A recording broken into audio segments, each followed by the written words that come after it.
being filmed too? Yes. Okay.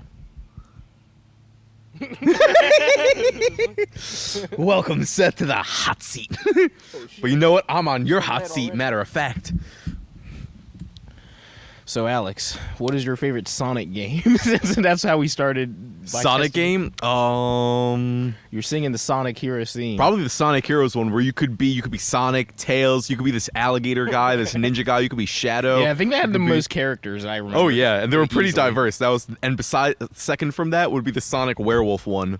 Oh, I remember. You know that what? one. Yeah, I never had the Shadow game. I only played it at your house. Oh man, that one was the best one, man. It was, in my it opinion, seemed very fun. That one was the only one that was just like you could shoot someone with a 9. You know, Mm-hmm. that's what I like about It's it. like GTA fucking Hedgehog version. Mm-hmm. Which is weird because it's Sonic. You'd never expect, to get that direction. But with Shadow, the fucking Shadow world of Sonic the Hedgehog. So Alex, I'm interviewing you today. Mm-hmm.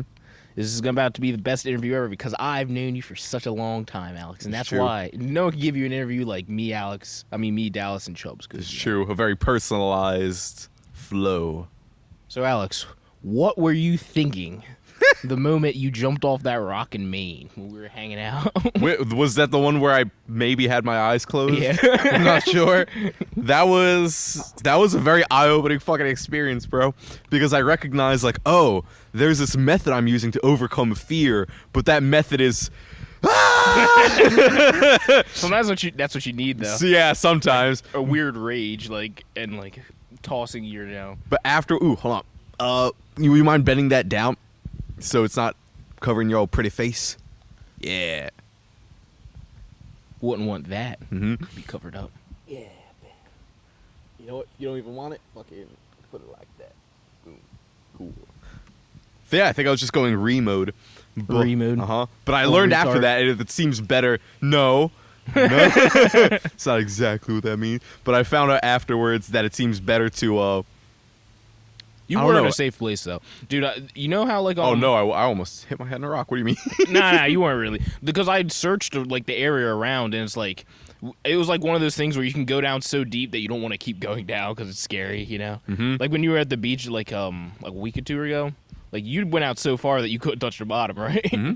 Yeah. Or I got to a point where maybe I could have, but it was so scary to keep going down. I want to keep going down. Yeah, because you could get to that point. First off, I have this fear of what am I gonna touch? Yeah. Is there gonna be some alive? Because I heard most life lives in the first few miles of the shore Really? in the ocean. I didn't know that. Although of course we haven't explored extremely deeply, Yeah, so we don't know shit. But from what we do Yeah. know, that's where most of life lives, right? But that's Like the where it's fucking crab. easiest to search, though, if you think about it. Yeah. That's where it's super easy to search. It's like, oh, yeah, you just walk out. It's Uh-huh. right there.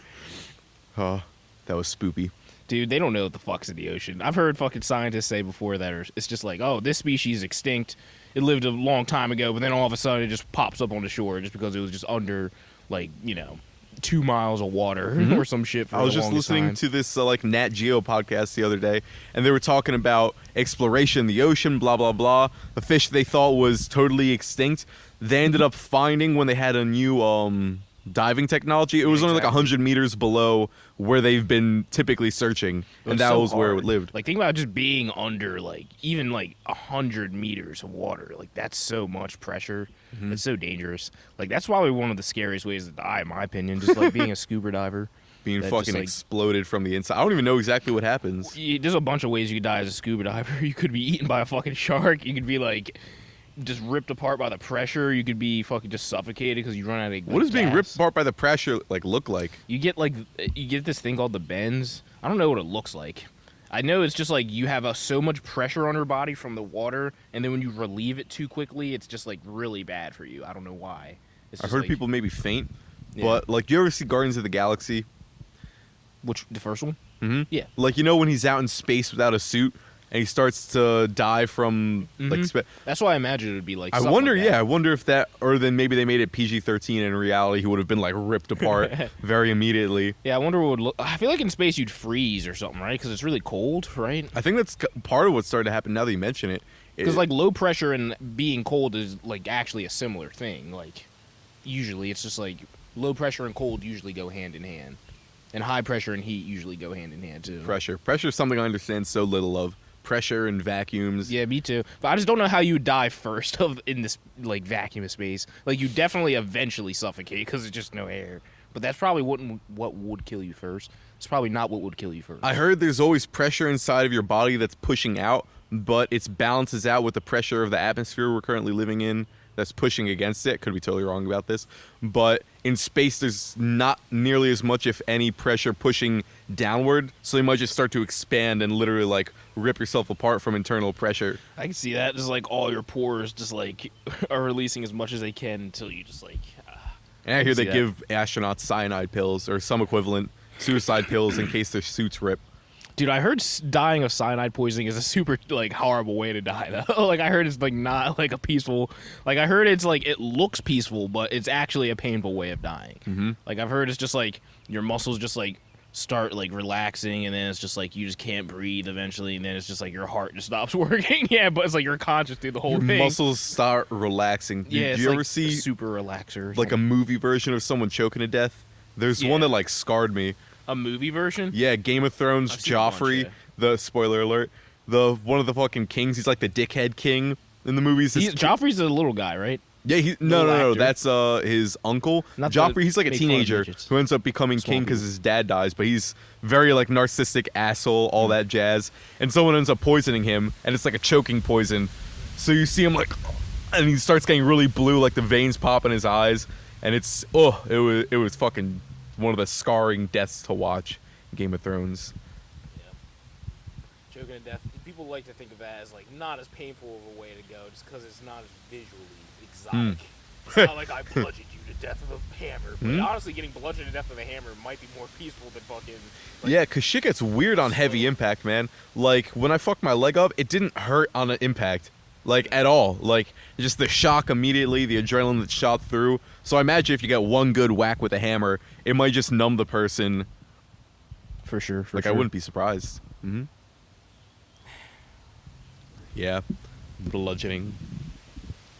Remember when we had to bludgeon the fish? I feel like we did that I feel like that's definitely more of a sane way. We were fishing in Colorado at one point, and it was literally like my job to like get the fish like on the land and then just like grab it and just bludgeon to death with a rock, pretty much. I feel like that's way more like sane and peaceful than like choking it to death, you know? You're just letting the air choke it, because it seems like they can live for a while. Yeah, like that's when people used to get hung to death. I don't understand why they did that for so long. Well, it would break their neck off in time.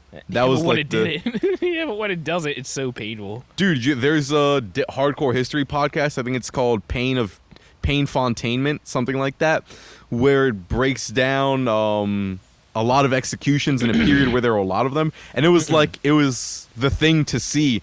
There were ridiculous numbers of people that would go to see executions. Like there were reports of some executions having like 100,000 people, like a huge football game, coming from all around like the villages and the countries in the distance. And think about how hard travel was back then. Yeah. And all like all the shops in the area were closed down. You're like, oh boy. Executions probably of really bad people though, or something. I don't know. It'd have to be an execution of some like. Who was getting executed to track a whole football fucking... It wasn't even the person. It was just the execution itself. Like, it was the spectacle of execution. Was it a crazy execution? Like, we're going to light him on fire and make him fight to the death? It might have been hangings, beheadings. I think it was a beheading, the one I'm thinking of. That's not even that interesting. I wouldn't travel that far to go to beheading nowadays. Oh, but think about it. If you're not traveling to go to Alex, it's way more rare nowadays to see a beheading. You're probably getting killed if you go to a modern beheading. Like an ISIS machete tape. Oh, God. Hey, CIA probably does their beheadings. They just don't say they do. I don't know, man, but fucking... Or equivalent death.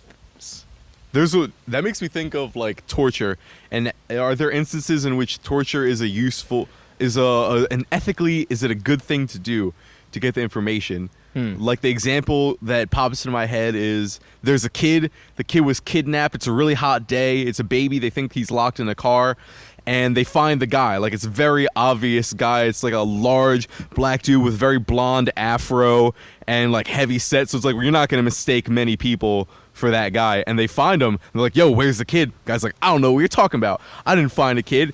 And the police ended up like roughing him up to probably beat the shit out of him. And they got the information and saved the kid.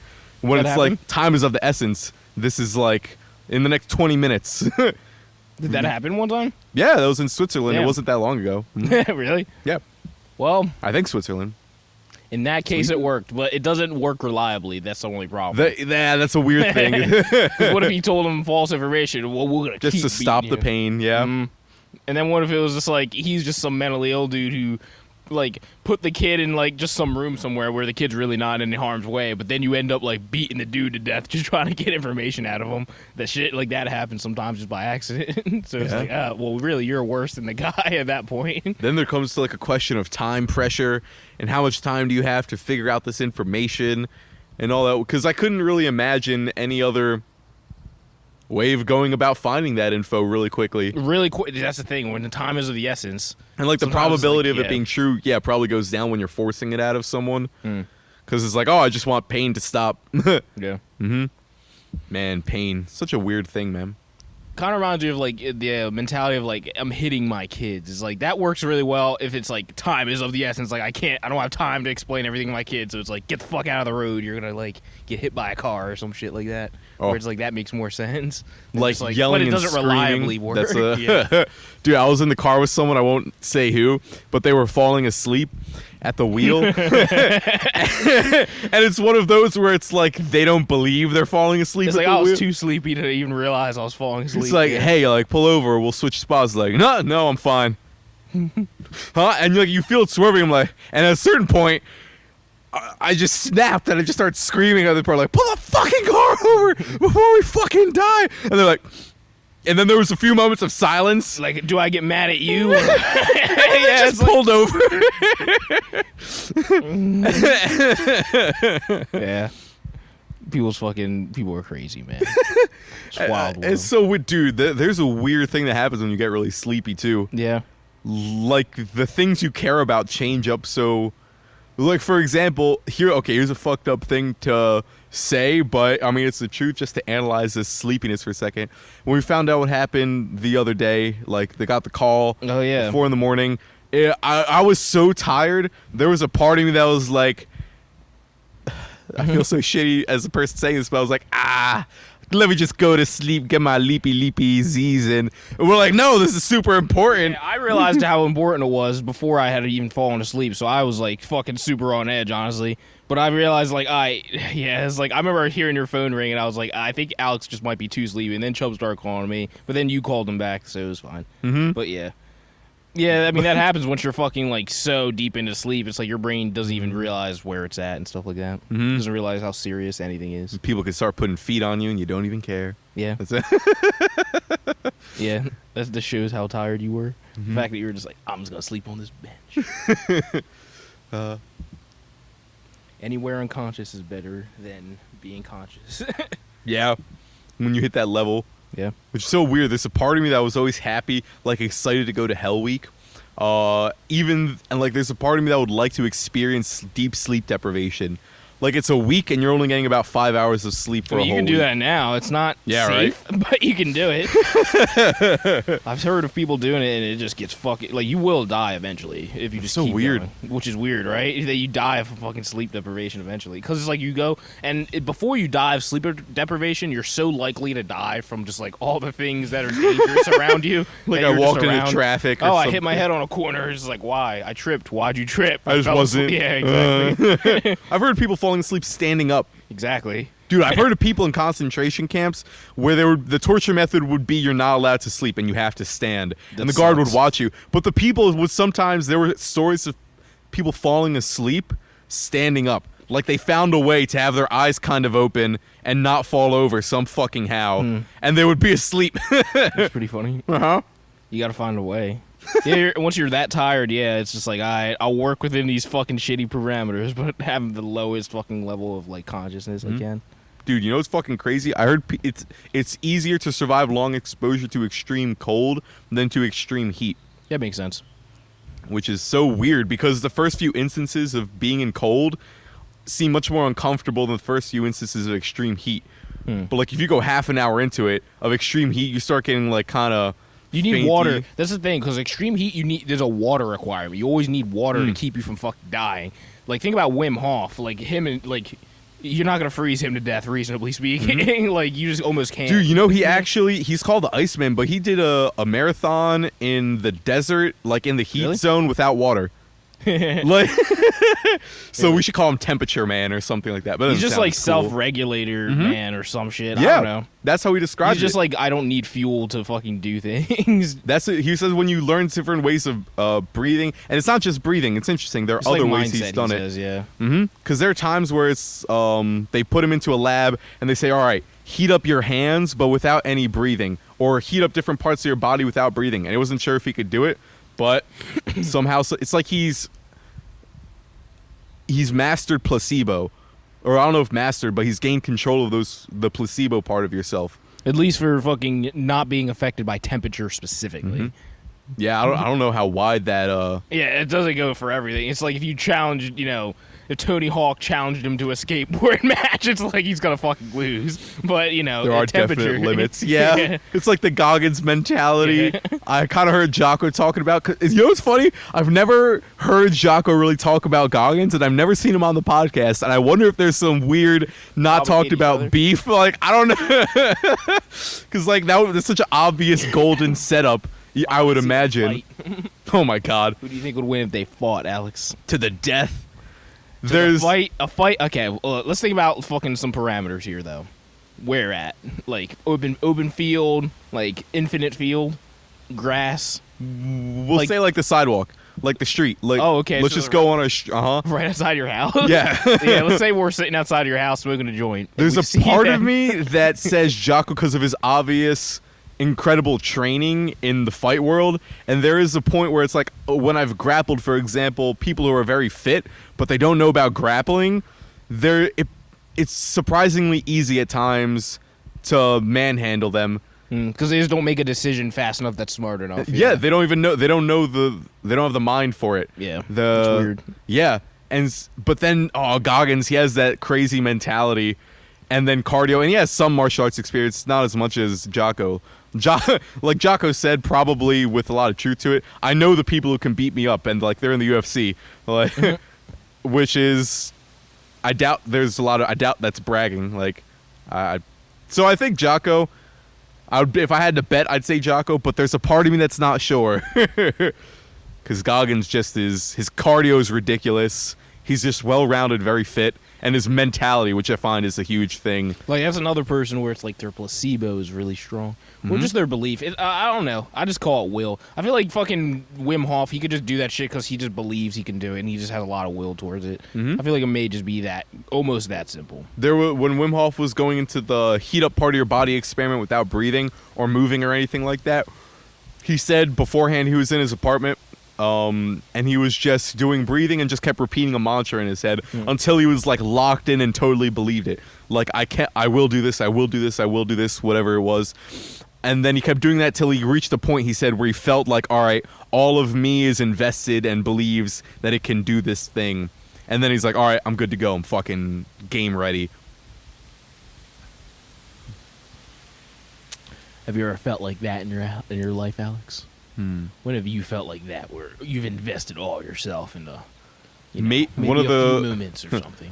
Did I tell you about the time I very stupidly almost probably killed people or died by Vegas? No, I don't think so. But that sounds interesting. It was one of those like, I need a hero moments that I played in my head, but then I was very stupid about the way I went about it. It's like, oh, this helicopter needs repairs, and you really want to help, but you don't know how to repair a helicopter, so you're probably just fucking it up more. So I'm driving down this highway, a mountainy sort of windy road, and it's super windy. It's the kind of windy like where if you don't lean against the wind when you're walking, it's gonna like Wait, fuck are you driving or walking? Driving at the moment. Okay.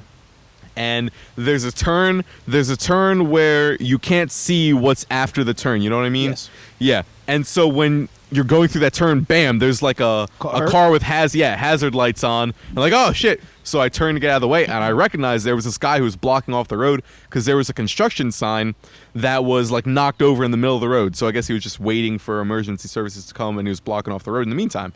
So I'm like, all right, I want to be a fucking good person. This is what I imagine. So I'm going to go pull over and help move this sign outside the side of the road. So I pull over, right? And immediately I feel the wind like, okay, this is like fucking gotta lean against it to walk. So I wait for traffic to be empty enough. I fucking run over. I give a little nod to the guy and a thumbs up, and he like nods. And I pick up one part of the sign. It's detached. Like imagine maybe like a 3 foot by 3 foot square metal sheet. Yeah, I got that. That's what has the symbol for the sign on it. And then there's the platform that was holding it up. Mm-hmm. They were separated for whatever reason. Okay. So I moved the platform that was holding it. That was pretty easy. I threw that off to the side of the road. The sign's gonna catch the wind, though. I bet, right? So, and the guy drove away at that point because I guess he didn't like the metal sign was flat against the ground, so it would probably be safe. But I was worried, like if the wind picks it up, it'll whip it and send it flying. Yeah. So like I gotta move that too. I probably should have said something to the guy beforehand, but here we are, and fucking I need a hero, so let's go do this shit. And I go, I pick up the sign, and I'm like, all right, this will be quick. I pick it up, and the wind, like immediately, like you say, picks it up and almost yanks it out of my hands, and it's like pulling me with my fingertips are barely like holding on to this like heavy metal 3 foot this giant sheet, yeah. And there's traffic like coming on the opposite side, so I'm like, if this lets go and flies out of my hands and hits the fucking one of these cars, this could easily fucking kill someone. Like so disc. So like I laid down to me, and I'm like, and stupidly, I was in like panic mode at this point. I essentially do the same thing again to move it, and I like barely get it to the side of the road, but then I wise up enough to like keep it down flat on the ground and like sit on it and kind of scoot it down this hill and slide it down a hill sufficiently so I feel like I'm safe. Get back to my car. Also, stupidly, I didn't wait for enough traffic to pass. I was just stupid. And it's weird that you could be that stupid in such a clearly, what would seem to be clearly extreme situation. So I drive away, and I'm like replaying what just happened in my head. I'm like, yo, I can't just pass by this like nothing happened. I need to berate myself intensely. Yeah, exactly. Yeah, because like you're an adult now. They're not gonna do it for you. So you could just be like, oh, no big deal. Or you could be like, that was fucking really bad, and here's why. So I pull over, and I go to like the Wim Hof equivalent, like I will, but I just imagine like screaming full like top of the lungs rage at myself in my car, like fucking can't do that again. I was visualizing the worst things that could have happened. All right, let's do that real quick. All right, here's what my imagination is. You fucking pick up the sign, you let it go, and then you see in the distance it like turns into a Destructo disc. You ever see that in Dragon Ball Z? And it fucking slices a driver right, and it cuts his head clean off. And then he fucking like swerves, and he hits like an 18-wheeler with fucking propane in the back, and that explodes and fucking just chaos, pandemonium, causes a landslide, and then that hits a fucking building or some shit. That's where you ever see The Omen when that that guy got his head chopped off by the glass. That's what I imagine. It's a good movie. It's one of the coolest like decapitations in film. It's a horror movie, right? Yeah, it's a really popular. It's one with like Damien with the kid that Well, no, I'm thinking of the Fifth Sense, but it's the Sixth Sense. But yeah, man, The Omen. It's an old movie. I just dropped all the weed. It's supposed to be like a fucking haunted movie. A lot of people in that cast got like, cursed and shit apparently from fucking filming that movie. Oh, dude, the woman I dated from Florida for a bit. Did I tell you that she could like see spirits and things like that? No. Yeah, she said she could see spirits, and I was like, okay, are you sure you're not just schizophrenic? Because I want to. What does she qualify as a spirit though? She could see.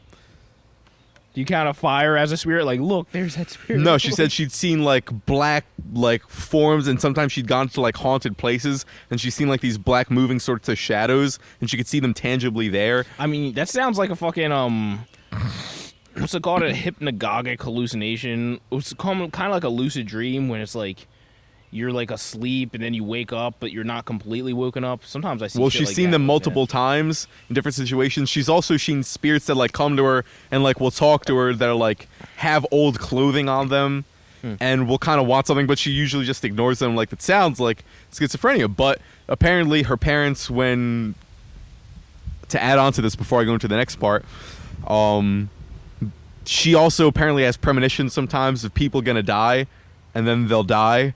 like, oh, my grandpa's gonna die, and she'll say this for like 2 or 3 weeks, and their parents are like, no, fucking stop talking this nonsense, and then you get the call, and he's dead. And apparently she's had that with other people too, and so her parents had her hooked up to these brain monitoring systems for several months at a time at different points in her life to see, like, okay, what parts of your brain are being active while you're having these experiences? Is it the same parts of a schizophrenic person and hallucinations? And apparently, no. Apparently, the parts of her brains that were activated were at times, as she described it, and I could be butchering it, when someone dies, certain things happen in the brain, and apparently those things would happen in her brain, like around the times of her hallucinations.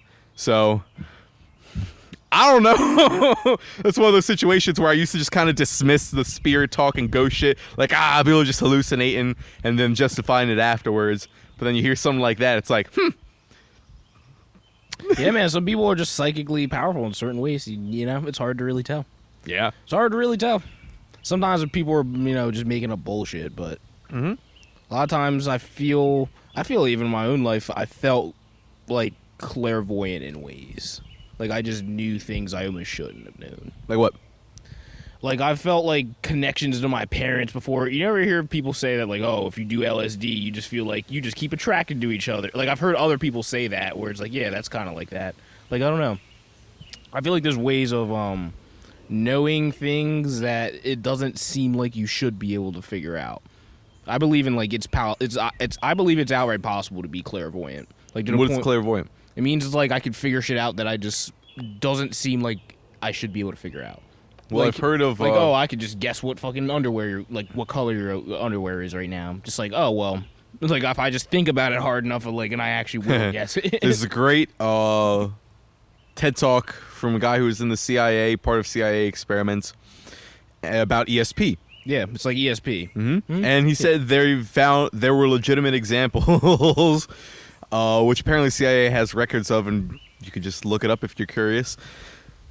People, they would hide a key, hidden building, and they just say, focus on, I forget Finding exactly this what, key, like, yeah. focus on And this key. Sometimes it's like they don't even know what the key looks like, but then they describe what the key looks like, and it's like, yeah. And they're like, that's okay, really focus on it. They do these specific practices, and like, oh, I see a water park, I see a sign with XYZ design on it, and I see this sort of building, and they're like, oh, shit.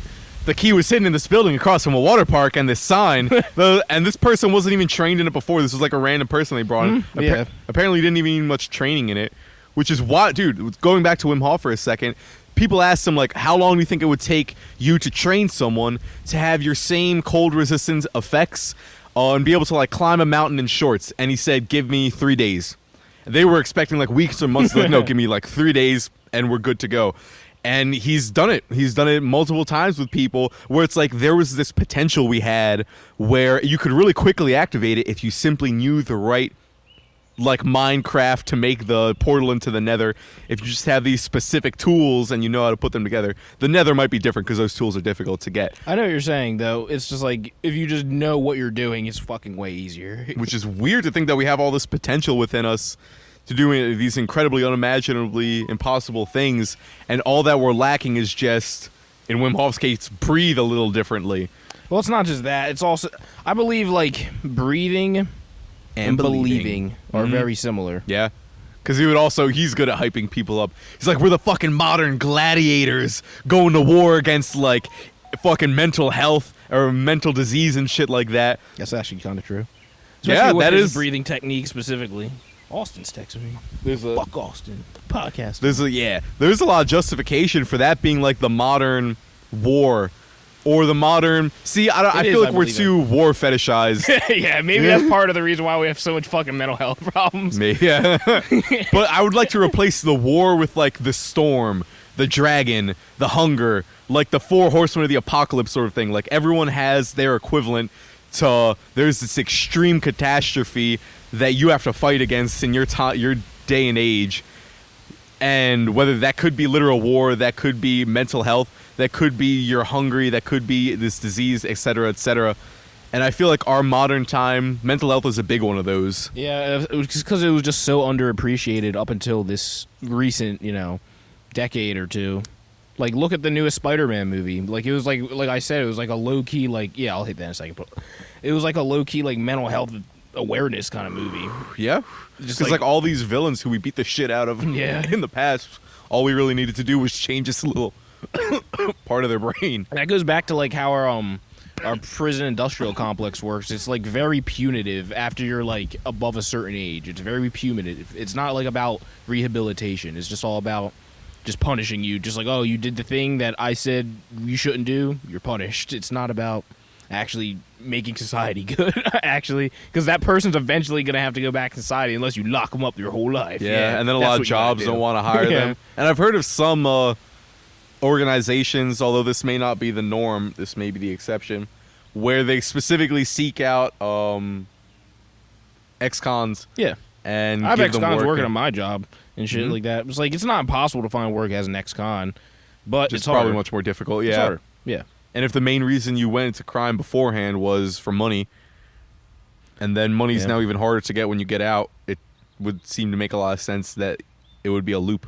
And that was so fucking disheartening when I found out the guy who threatened me and my nephew, that I don't know if I told you, but when the police officer was asking us, do we want to sign papers to get him arrested?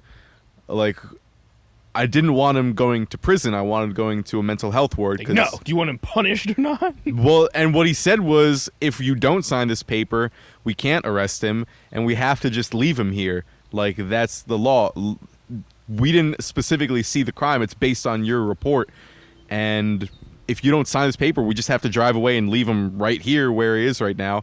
So I'm like, fuck, okay. I don't want him here. I'll sign it. But I want him going to a health ward. Can he get that sort of help? He's like, I'm not a professional. I can't legally say The answer's whether or no, not. yeah, pretty much. It's just like, I can't, it's not in my hands no more after you sign this paper. Yeah, it's like, yeah, now you get the runaround. And I don't even think, and I don't want to say this is like a stab to you, but I don't think he's saying it with a smile on his face. It's just very much a matter of fact. Like, hey man, that's Well, cops the way. don't give a fucking shit. I don't care. I don't like cops. It's like cops don't give a shit about people's mental health. They just use it as a fucking excuse to search people shit a lot. Cops just...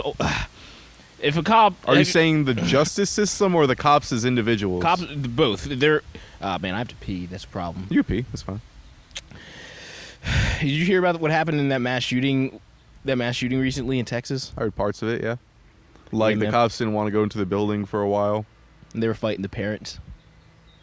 And tasing parents and shit like that wanted to save their kids. But they saved their own kids. Some of the cops went in the building, you know. Well, I heard got their eventually own the cops kids got out, and then fed up fucking, and you know. just went in regardless. No, it wasn't even the cops. It was like some other agency. It was like the cops were literally there for like half an hour, just like, oh, people getting shot. I'm gonna fight the parents instead. And Well, there's, like, I several heard mixed angles of stories being about filmed. how much they were like fighting parents. I heard they were pepper spraying parents that wanted to go inside.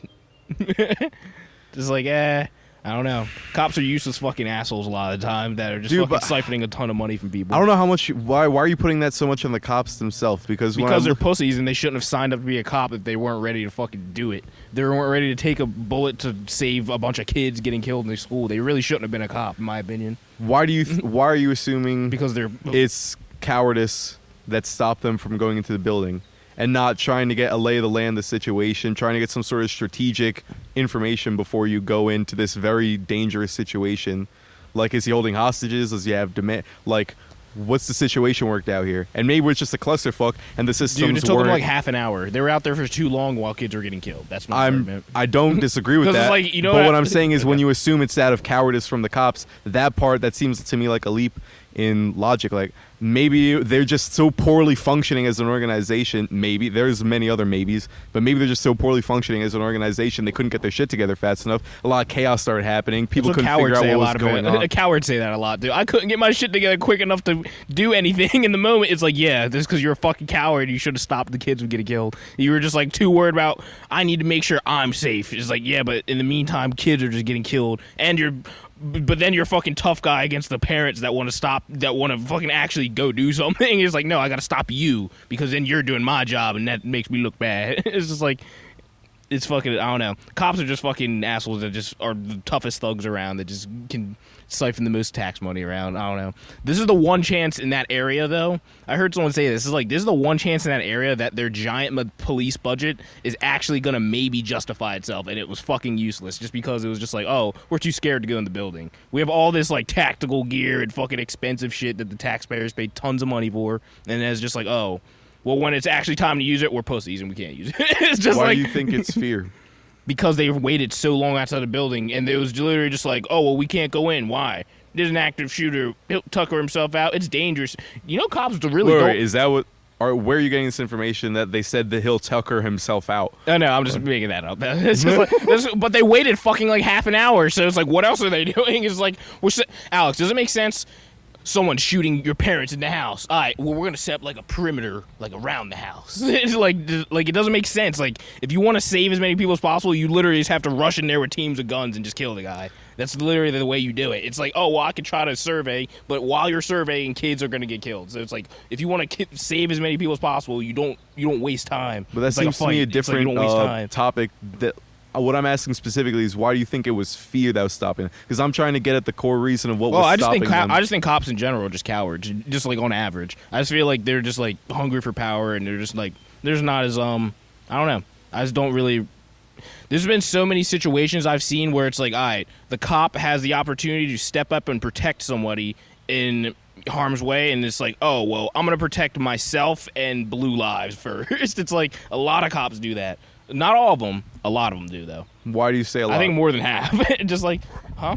Well, why do you say the majority? Just because that's just my experience with cops. Like, most of them are just limp-wristed pussies. Have like, you- they're not really. They're only.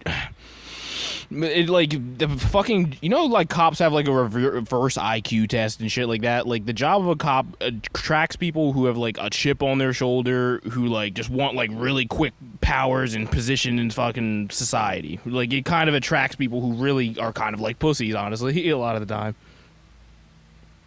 And are just, like, meatheads that are just like, oh, I just want to, like, destroy, like, people beneath me. So, yeah. They have literally get a negative IQ test because it's like, oh, What's a negative IQ test? if you're too fucking smart, you cannot work here. It's just like, we don't want smart people because they're gonna question too many things and they're gonna see too much bullshit. Because the job of a cop is inherently fucking stupid a lot of the time. It's like, oh, let me finish my sentence. No, I gotta look up the negative IQ. Yeah. Oh yeah, that's the thing. You go ahead. But let me just say I'll this. listen to you first. Mhm. The job of a cop is inherently fucking stupid. Most of the time, you're just harassing people. You're just like, oh, I'm writing tickets for, you know, this, that. Oh, this dude has weed. Oh, let me gaffle him up. Oh, well, why am I gaffling him up? Because it's a crime that he has weed. Oh, well, isn't that like a mental health problem or something? No. You see, your job is to gaffle up for weed. Oh, okay, I do what I said. I do what I told because that's how I keep my job. It's like, it's an inherently stupid job. That's like, you kind of need to be fucking stupid to just accept the reality of that. And just like, I don't know. Why are you? There's a.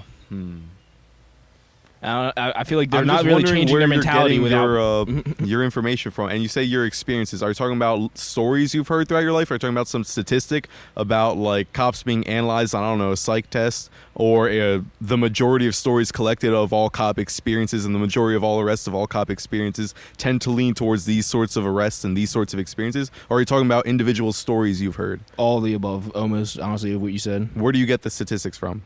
I can Like for large scale stuff. I can just start. I don't know. I'll just have to just send you things. I could just start. If you do, like, what do you want? Like, what do you exactly do you want? Just like the When you names said the of- majority, okay, let's stick to one thing specifically. I've just heard You so said the many people say- majority of. There's been a year times- thing. There's been so many protests over what I'm talking about too. It's not even just like. Well, I know there have been protests over it, but I'm just trying to understand. I'm trying to understand it from a sort of unbiased perspective and try and figure it out from like first principles, why these sorts of problems are happening and why there is this reputation, why there is this story. And so when it comes to police officers and the majority of their arrests, when someone's I've heard like most of them are just like weed shit, just like or I've interactions. I won't even say arrests. Either- I'll say interactions on their daily basis, because there's a lot of people getting called for like spousal problems. Like, oh, there's crazy arguments I'm hearing in my neighborhood, and like, can you go there? Because like, sounds like someone's about to get fucked up. There's like tickets on the road. That's a huge chunk of it. And when you walk up to a car, by the way, because you talked about being a pussy, you don't know what that person is, what they're gonna do on first response of like interaction with a police officer. They could be violent from the get-go. They could be a criminal from the get-go. Like, people could just reach down and grab something. You don't know every car you go up to. It's just this shroud of mystery as to what people are going to do. And you have to constantly be having negative interactions with people. Yeah, because people hate you too much because you fucking you're the part enforcer. Yeah, it's because you're part of an organization people hate a lot of the time. So well, I gotta say personally, I've had all good experiences. I have to say personally, most of my experiences with police officers have not been good. Okay, I would attribute why I've had good experiences with police officers to the way respect and understanding the nervousness they could have. Meaning, if I get pulled over in the car, like, keep the hands on the wheel. It's like, they need to be trained against that. They should not be held to the same standards of just a civilian. You can't just be like, oh, I was nervous, therefore I fucked up. Because they use that as an excuse a lot of times. It's like, you're trained to be fucking nervous. See, but that's it's not an excuse. At the a certain training, point. from what I understand, a lot of the causes of their problems, from my experience, seems to be training. Poor training. Period. Like, the reason you're so high in fear, well, the mentality comes from training. The confidence of like what I can do in a given situation will oftentimes come from my skill in that situation. For example, with you in fighting, I'm sure you didn't have, and you shouldn't have had that confidence years ago when you didn't have that training in that sort of situation. But nowadays, you have a much higher than average skill level in combat. So if things were to escalate to that point, I'm sure you have the confidence and you're not filled with paralyzing fear. Like, that's the biggest reason I've been training more. I thought I was trained enough, but when that guy came up to me and threatened, I was paralyzed pretty much. I was barely moving. Like, I could move a little bit. I did some things, but there was like, I'm not prepared for this situation. And that seems to, at least in my experience, be the majority of problems. No one's prepared for real fights, though. Real fights are so fucking random. You can be more prepared, though, I guess. Yeah. Fuck yeah, what? Dude, the level of trigger control like your special operatives have. Your situation was, like, even in your situation, I feel like I might have even been scared, because it was like, this guy might have a fucking knife. But it wasn't just scared. It was kind of... whip, though. Didn't he have, like, a chain? Yeah, like a metal whip. Yeah, I know, I don't want that. You got that. But he had, like, the level of fear I had was, I can barely get a word out without squeaking. Oh, I stopped talking when I go through a high enough adrenaline rush. I start talking like this. It's weird. It's like I could talk, but it's like it gets like either really loud or it's like this. It's like I'm an old man or something.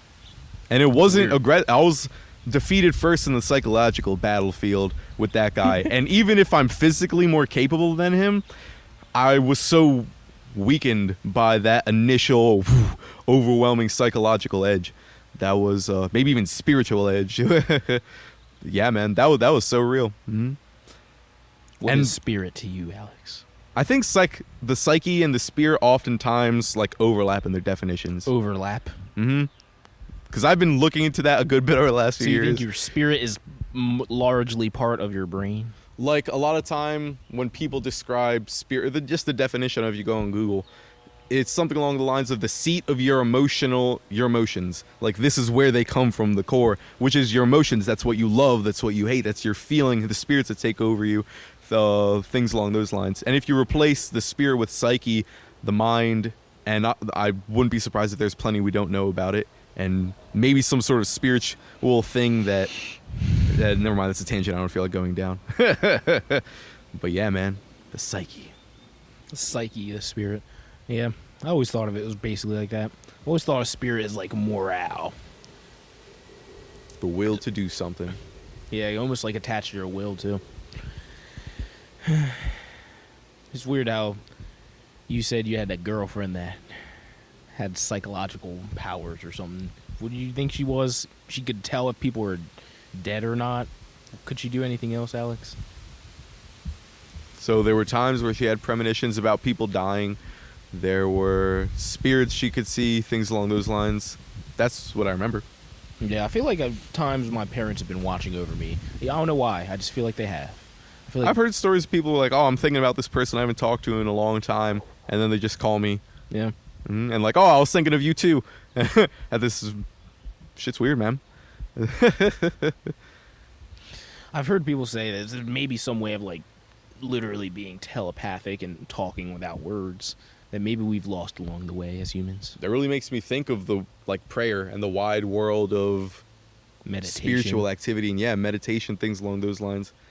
And it's hard sometimes to decipher what's BS and what's true. Yeah. I feel like some things are true for some people though, and it's like one of those things like with martial arts where like some moves are you're gonna get taught and they do work, but they don't work for fucking you. And then other moves is like, that's why I feel like that psychic, holistic shit might be like, where it's like some of it works but only for some people, and then some of it works for other people and doesn't work for some people. Makes me wonder. Hold on. Like I feel like that girl you're talking about maybe actually could have had some kind of ability to let the universe tell her when her parents are in danger, her relatives are in danger in some way. That may have been a real thing. It's like I think it was also with people she hadn't met before. Sometimes it's happened rarely. That may have been a real thing, but maybe it's not real for me. Like maybe if I try to do that, it's just not going to be fucking real. Or maybe if I try to do it, I would just be pretending, and it's like I couldn't really. Maybe it's something like being 7'3". Yeah, exactly. Like I'm not gonna. Like you can't be better at a better basketball player. I heard someone describe it like this too, like, oh, I'm fucking like 300 pounds, like a giant 6'7" dude. I'm gonna be a horse jockey. It's just like, no, it doesn't work. maybe. It's like there's a reason why those guys are fucking small. Yeah, unless you have you ever seen those big ass like work farm horses? A Clydesdale, yeah. You can have one of them. Somehow like a Skyrim horse. Try and make one that can run really fast. But it's not gonna. Those things are good for carrying a lot of weight. They're not good. That literally makes them not good at running fast. Hey man, I heard people say Goggins didn't have the body type to do all those pull-ups. It's just like taking a power lifter and being like, race like Usain Bolt. See how you do. It's like you're not gonna win ever. Even if you're the same height as them, you'd never win. It's like your musculature couldn't do it. The odds, I'd say, are so wildly minuscule that practically speaking, I'd say it's impossible. But literally speaking, I don't know. I feel like your spirit's like that too, where it's like you get certain powers with your spirit based on randomness. I was listening to talk by Sam Harris about morality, and he was talking about, okay, if you imagine morality as this sort of landscape. Didn't he write a book called The Moral Landscape? Yes, I was about to say, didn't he write a fucking book on that? Maybe there's such a thing as being a moral genius. Like, I if I were to think of like a Winnie the Pooh, weirdly, like a Jesus or a Buddha, and maybe there are states that other people and moral understandings that other people just can't grasp. Maybe. Like, maybe it's like that sprinting thing. This person is a genius of morality. And the things I can figure out in my lifetime, or I can figure out so much more, so much quicker than the vast majority of the people. Like an Einstein of morality. I could see that being like what Jesus was. Maybe even what Gandhi was, or Mandela. Jesus was just very much into, like, selflessness. That reminds me of, like, I feel like that's what people value most in life. Just, like, how selfless you are. At least the people around you. It's just always, it's like the Itachi principle, like in Naruto, where it's like, you remember him by how selfless he was. And then there was that, like that key bit of, would you call that selfishness? No, selfless. No, I know, but I'm saying like he kept Sasuke alive, Oh yeah, that's kind of selfish. And he also planned for Sasuke to be like a potential destroyer of the Leaf Village. Like he wanted to get Sasuke to a point of power. Remember where he beat Obito, and then it's like, hey, whatever you want to do after this, like, maybe you're a man now, sort of thing. Like this was your trial into manhood, and he didn't even want him to know that Itachi did all that shit. Of course, and it's weird that you could end up liking Itachi as the series goes on. The level of horror that he committed is so he's not far from Danzo in the level of horror he committed. It's just that it seems so worth it in the grand scheme of things, and that sort of lingo, for me anyway, is filled with like a fear and a hesitation. Like, I'm not sure if I like talking in that sort of, like, in the grand scheme of things. Made me feel real Stalinish or like Hitlerish. Ozymandias. Yeah, a lot of people it's like the path to hell type thing. It's like in the grand scheme. I always thought about that with AI. Like, what if some AI was just like, I'm gonna like be your president or whatever. Like, imagine if we had an AI president like in fucking Fallout 3 actually, and then it was just like, oh well, I've done the calculations, and if we like nuke this state or something, and like do some like, if we kill all these humans over here, we'll actually save more humans in the long run. I could see like some like benevolent overlord doing some shit like that in the future, especially if we had like an AI president. It's crazy. It's wild the level of bad thing a good king can do and still be a good king and still be maybe even the best of king. It really makes me think of like the yin and the yang sort of thing. Like to be the best, your best self, we'll call it. I imagine there's still an amount of bad that has to be done. And I base that off of the yin yang principle being essentially always true in the realm of good and bad. I can't think of a thing that's absolutely good or absolutely bad. But maybe I gotta start from first principles on that and not only grow my thoughts in this matter off of old religious texts and things like, I don't even have to say old, just religious ideas, maybe not even science. There's a weird, to go on a fucking rant for a second, kind of mentality of, I think, you ever hear of Sadhguru and Wim Hof? I heard them both talk about not really reading essentially any material, spending a lot of their time basing what they believe reality to be or what they know reality to be, maybe, off of experience, holding that as the highest level of truth, as opposed to like a scientific highest level of truth, which would be objective reality, where a bunch of people are testing rigorously something and analyzing it from a wide sort of hive mind spread of minds.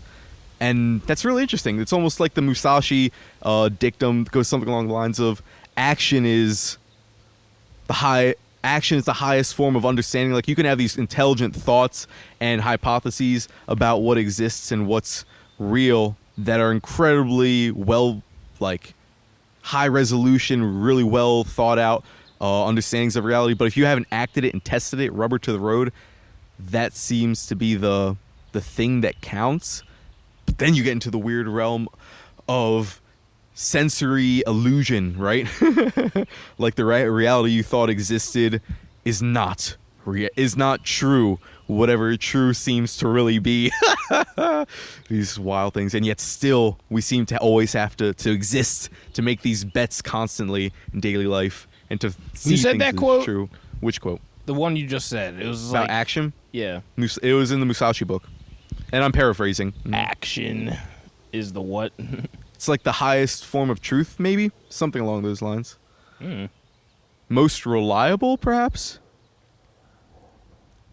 That does get weird, though, when you have all the weird evidence to show unreliability in memory and just the views of someone's reality being wrong. But then that makes me think of truth being like different levels of truth as you go along, being like different level tools to cut down a tree. You could start with a wooden axe, move to bronze, move to metal, move to chainsaw, and they all cut down the tree, but just some more efficiently than others, which goes to fucking Piaget. Efficiently how, though? And a lot of times people look at efficiency in like one way, because there's a lot of times like, oh well, the axe is like easier to cut down this tree, but the material to make the axe is harder to find.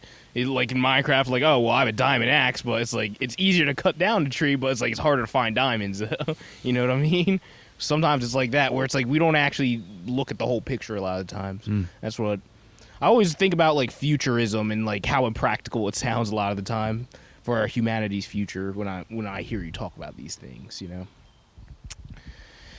Did you say how practical it is for humanity's future? Yeah, like the idea of that we're just going to keep on innovating and keep on pumping more gasoline, and eventually we'll invent some crazy machine that's going to save the environment and it's going to be all right. And like a lot of people have that thinking for humanity. All right, I'll apply the best argument I've heard for that so far. The steel man of it.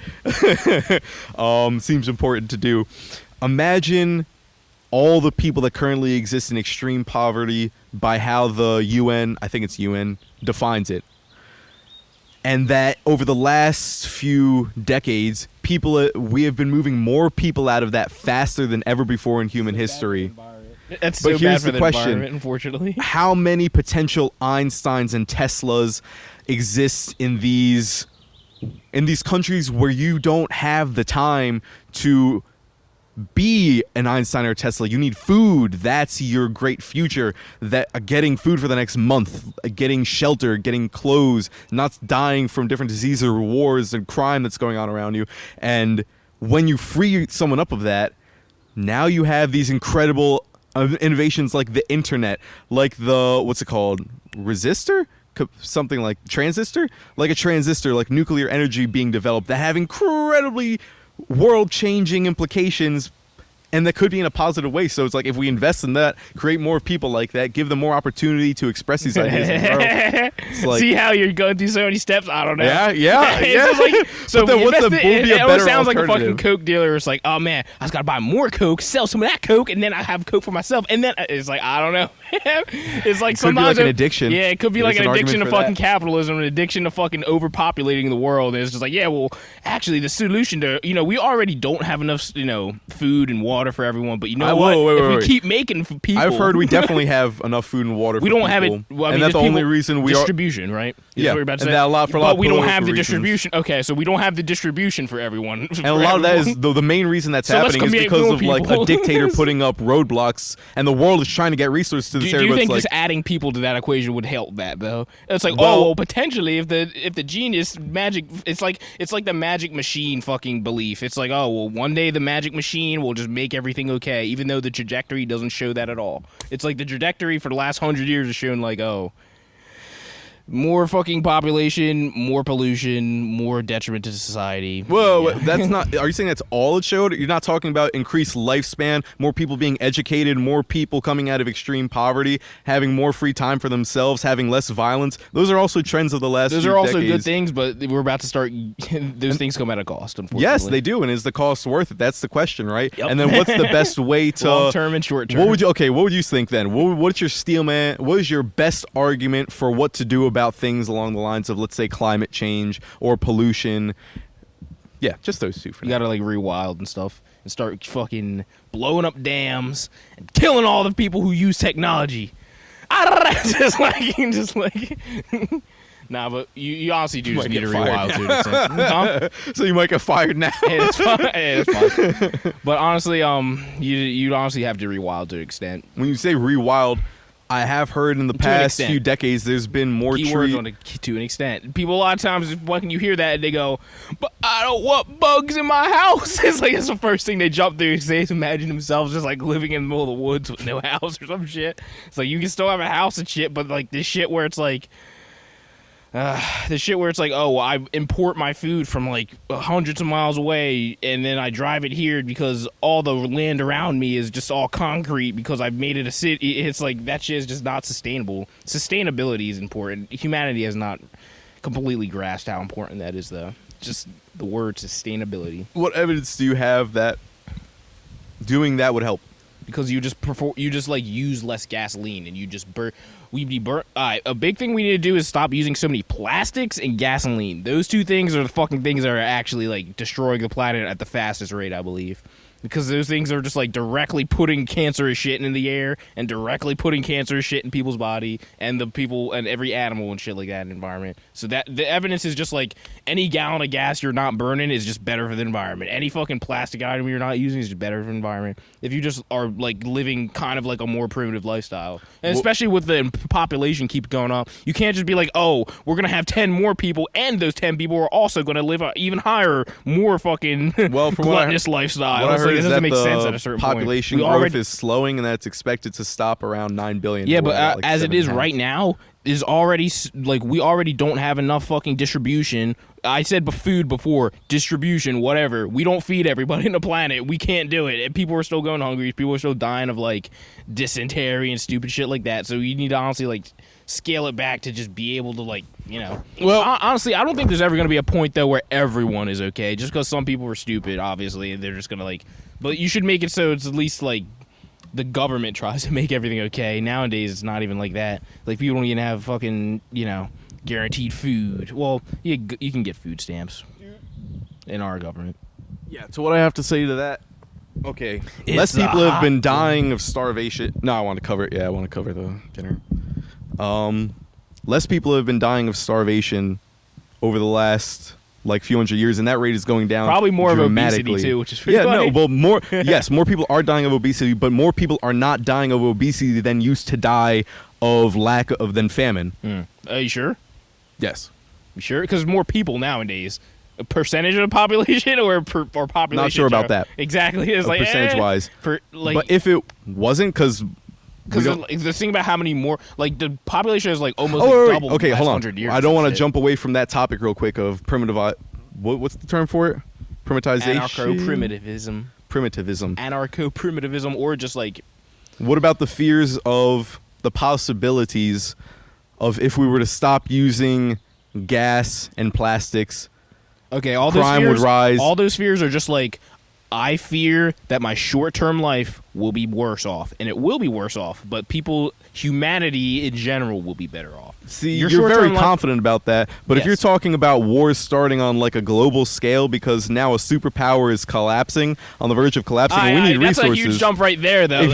But if you cut off these major sources of income like gasoline, cut off? What do you mean by cut off? I didn't say cut off. You said stop using as much, like dramatically. As much. That doesn't mean cut off, Alex. That doesn't mean cut off. You see, that's what I'm saying. People, the second they hear anarcho-primitive shit, they're like fucking rushing to cut it down, I feel like. Because they're just like, oh, you just want no technology. You just want no of these things. I'm like, no, I just want limitations because you fuckers just want to use as much as you want, and it's just childish to believe that you could just use as much as you want. You could still have like, you just jump to like countries collapsing. You're right. I'm sorry. You did not say. I didn't say like, oh, no one can use any gasoline. So it's then like, we come down to like devil in the details details sort of conversation of how much and how will we know how much will balance it out correctly. And I think people are trying to have that conversation right now and working that's why, at like, that Tesla's very trying intensely. to do the thing he's doing, because he's like, oh, I do realize it's not fucking actually sustainable to keep using gasoline. Even though Tesla's, I heard, suck his cars, it's like, at least maybe he's trying. He does use a bunch of child labor, and he's a piece of shit for that, I guess, though. Well, that comes to the question of how shitty are we? Like, what is the good thing to be? And we're jumping around to so many topics that I would love to spend a long time diving into. Yeah, this is your podcast, so we'll fucking rock and roll with that. The Tism Pat cast with Alex and Seth. This would be the ADHD cast. Oh, hell yeah. Just jumping around, yeah. But no, I love it. But what about the reptilians? It's like, no. But yeah, I mean, you would have to obviously balance, like, limiting people's use of... It's like a drug addict, right? Where it's like, you can't just tell them, quit cold turkey. It's like, that's stupid. You can, but a lot of them are going to try to stop and die. A lot of them are going to die. Those lines. Like you said, that actually is how you would lead to a government... That's how you would lead to a government collapsing, by telling the government, cold turkey, cut off all fossil fuels, no more plastic. I mean, we're already reducing plastics. We are reducing it, and so then it comes to, like, what are the proper rates? So we know in the back of our head, like, the shit we're doing now is But here's bad. the thing, dude. It's so fucking complicated that how to figure out what the right next step is, and I'll use what Elon Musk has been doing with Teslas. Dan Carlin made a fucking beautiful point about this, and it goes as follows. The reason people buy Teslas is because they're fucking cool cars. Like, they have a bunch of cool functions to them. They're badass things to own. And as a side effect, they happen to be good for the environment. So in an ingenious way, Elon Musk, I don't know if this is intention, it might be, but the reason his cars are selling caters to human nature.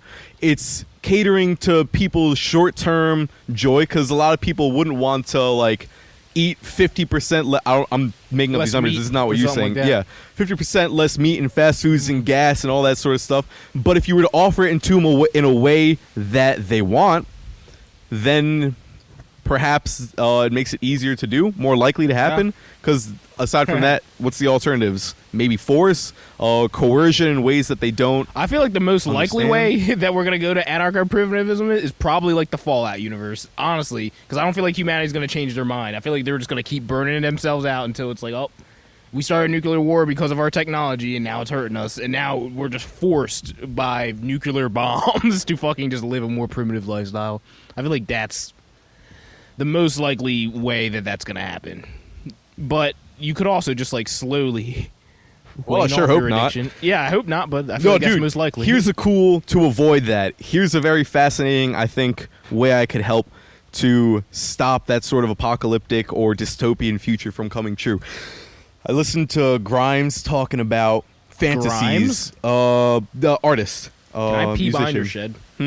Yeah. Wait until I come back. I shall. Good reflex. Hello. And we're back. Oh wait, no, wait. Oh, it's your 10 shit. pounds lighter. Yeah. I believe that. So fucking yeah, artists, and when you look at a lot of the future, did you want to sing, Seth? No, I just remembered where we left off. We were talking about like a way of like waning off of addiction, like because you're talking about Elon Musk and the way he presented Tesla. And I was going to similar genre of conversation. The point being that a lot of our fantasies, a lot of the stories, very popular stories in our imagination at the moment, the societal imagination, have to do with apocalyptic sorts of futures. They're very dystopian, fucked up futures. And if we are only able to imagine that sort of future, the odds go up a lot that that's the future we're going to get. We're not able to also pair that. Well, yeah, if it is. So I think if we would start to produce more like Star Trek-esque futures, like in our fantasy, so that people actually believe that story. And this goes back, I think, to the Wim Hof thing earlier, where it's like I have to believe. And if I don't believe, the odds of me being able to do this thing go way down. So if it's a society we don't believe it's possible, we believe we have to go to this, and maybe that is what's going to happen. But I don't think that's the only possibility. And if we only believe that's the only possibility, and we don't think it's realistic or possible or worth trying our fucking best to get this like protopian, if not utopian future, then I don't think we're going to get it. I believe that it's possible to have a better future than the fucking Fallout future. I feel like that's probably the most likely future right now. I feel like the Star Trek future, if we aim for that, though, we're not going to get it because that's so far from our actual reality. It's just not practical. Have you heard? You know the singularity? Do you know the singularity?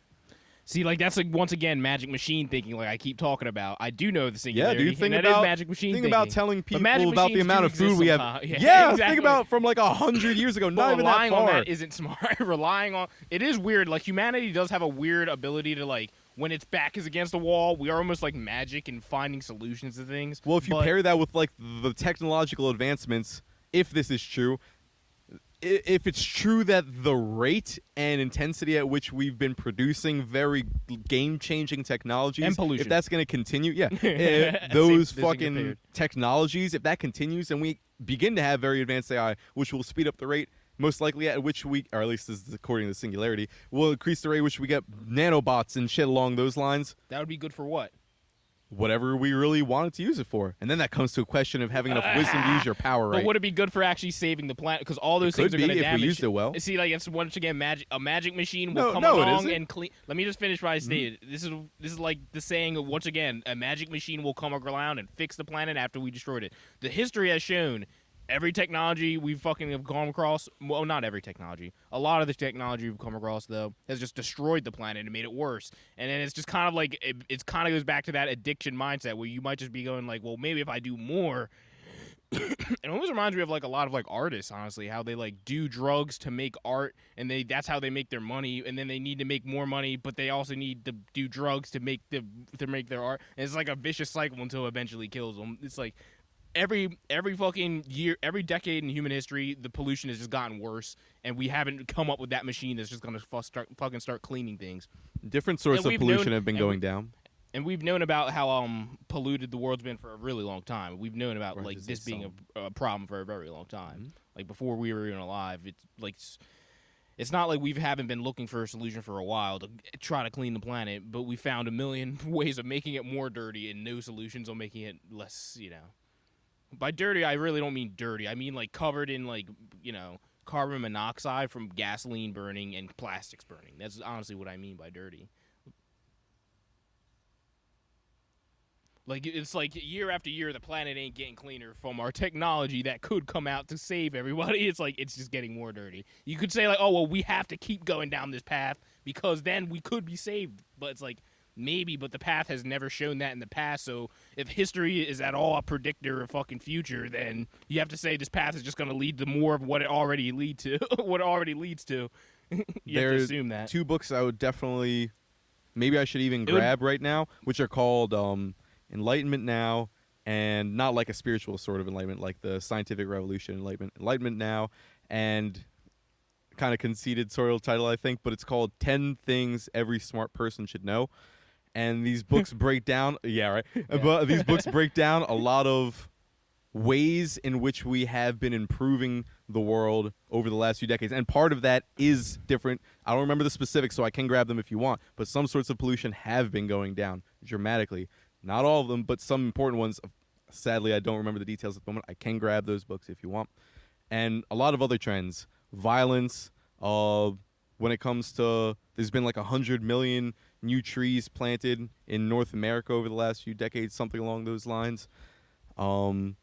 It's not all. There is a part of humanity that I'm not sure of the strength of, but I don't know if it's as weak as absolutely. Or avarice for fucking technology, yeah. I don't know if it's as strong as our avarice, but especially not in America. Why do you think that we lean towards, as a human species, if I understand this correctly, lean towards the artist, the stereotypical artist who burns themselves out early in the journey from both ends? Because the story is just cooler.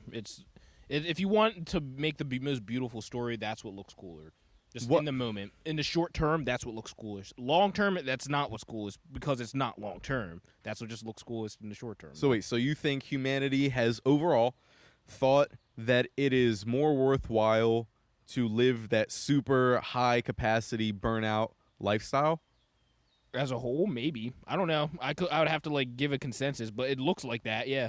Based on how we act now, it looks like sustainability, like I said before, is not really in our vocabulary. We don't really give a shit. I feel like there's two futures that really like seem like they're kind of likely. One is like, you know, like the Ready Player One future, where it's like almost like an ostrich sticking its head underground, where it's like the world itself is so fucked. It's like a mixture of like the Wall-E universe and like that, where it's like the world is so fucked, where it's like we just have to live in like our own little like our own little environment stasis that we've made that's really small, and you can leave the outside world, but now we're all too soft now, and we don't like doing that so much, and it's really dangerous if you go outside, and the whole world's just like the air is toxic to breathe. It's like either that or like the Fallout universe. I feel like those are kind of like the two most likely. And then there's other things that are like more like what I want, but they're not as likely. Then there's like the Star Trek universe is like, that's obviously what I would want the most. I would love to have the fucking Star Trek fever. It's just not, I just don't see it as very fucking practical, you know? And then there's the other future of like, you could actually fucking become reach an equilibrium with nature and learn to use the planet and sustain it and not actually destroy it within the next 100 years. It's interesting. The Ready Player One. No, wait, sorry. No, I just totally cut you off. I glitched for a second. Continue. I think I was finished. I think I just said like, you're just humanity's at an equilibrium with the planet, and that's like another direction humanity can go. And like, you know, we have houses that are just like made out of maybe trees that are like grown into the house, or just like living like Amish or people. like transporter crates, like reusing them, something like yeah, that. something I've seen like that. Yeah, people like living in, or maybe people living in fallout shelters. I don't fucking know. Who knows? There's a idea in my head now that popped in when I've heard my mom talking about society and some of the problems going on in society. She said, we aren't hurting enough, meaning that a lot of time, or it's a trend I've heard described before, where if you're not hurting enough, you're not going to change enough. And perhaps the Ready Player One world, because remember how it ended, where people did start to move towards the Star Trek universe after they opened their eyes to that. You know, not in the real world, but in the VR. No, world, yeah, because remember he limited there were 2 days where he closed the VR world. It's like no one can play, so you're gonna have to just deal with your shit in the world. Like you're gonna have to face it, look at it. That's a good and point. So, yeah. So you actually did change the rule because you actually forced people in. Yeah, that's another thing with VR. It's like people just aren't gonna even be in the world. What do you think it would take if we're gonna think fantastically for a moment to achieve a Star Trek future? Like, what do you think people would have to start doing now to move towards? All right. Well, when you say a Star Trek future, you mean like we're literally like me and you could go to space and shit like that. Like we would have some kind of access like to go to space. We'll say like just the vast majority of people are thriving. They're living good, worthwhile lives. They are traveling throughout, the stars. Yeah, but does I don't know. I don't remember in Star Trek. Is Earth still okay in Star Trek, or is it burnt out? I think it might be burnt out in Star Trek. I don't know. Might not be. No, wait, no. It's not. At least in the movie, the more recent one I saw, because Captain Kirk was on Earth. I think it was in Kansas or something, Okay. driving a car, and then he ended up going to the space world. But something like that. What do you think it would take to get to that? The utopia, and if that's not possible, protopia, which is a cool concept. It's like if utopia is too dreamy thinking and not possible, protopia is the practical best like our future can get. It's a cool concept Protopia? for It's a That's like concept a used in like some practical- sci-fi A practical, better stories. utopia.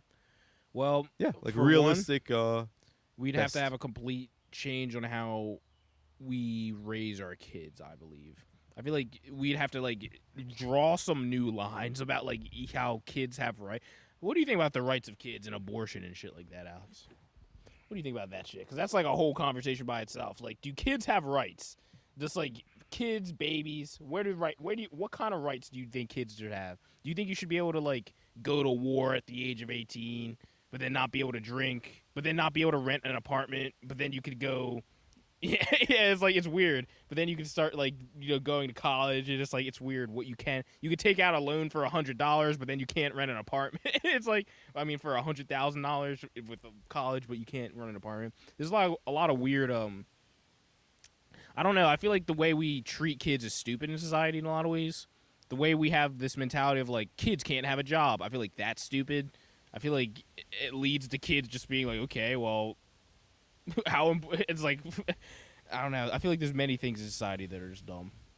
Especially the way we treat kids and the way we treat each other. We'd have to treat the environment different. We'd have to treat ourselves differently. We'd have to have like an anti-war stance. I feel like A war against war, maybe. yeah, we gotta fucking kill anyone who tries. Nope, war. that's not what I mean. We gotta not kill what I mean. anyone who tries violence because I'm a pacifist. That's called supreme pacifism.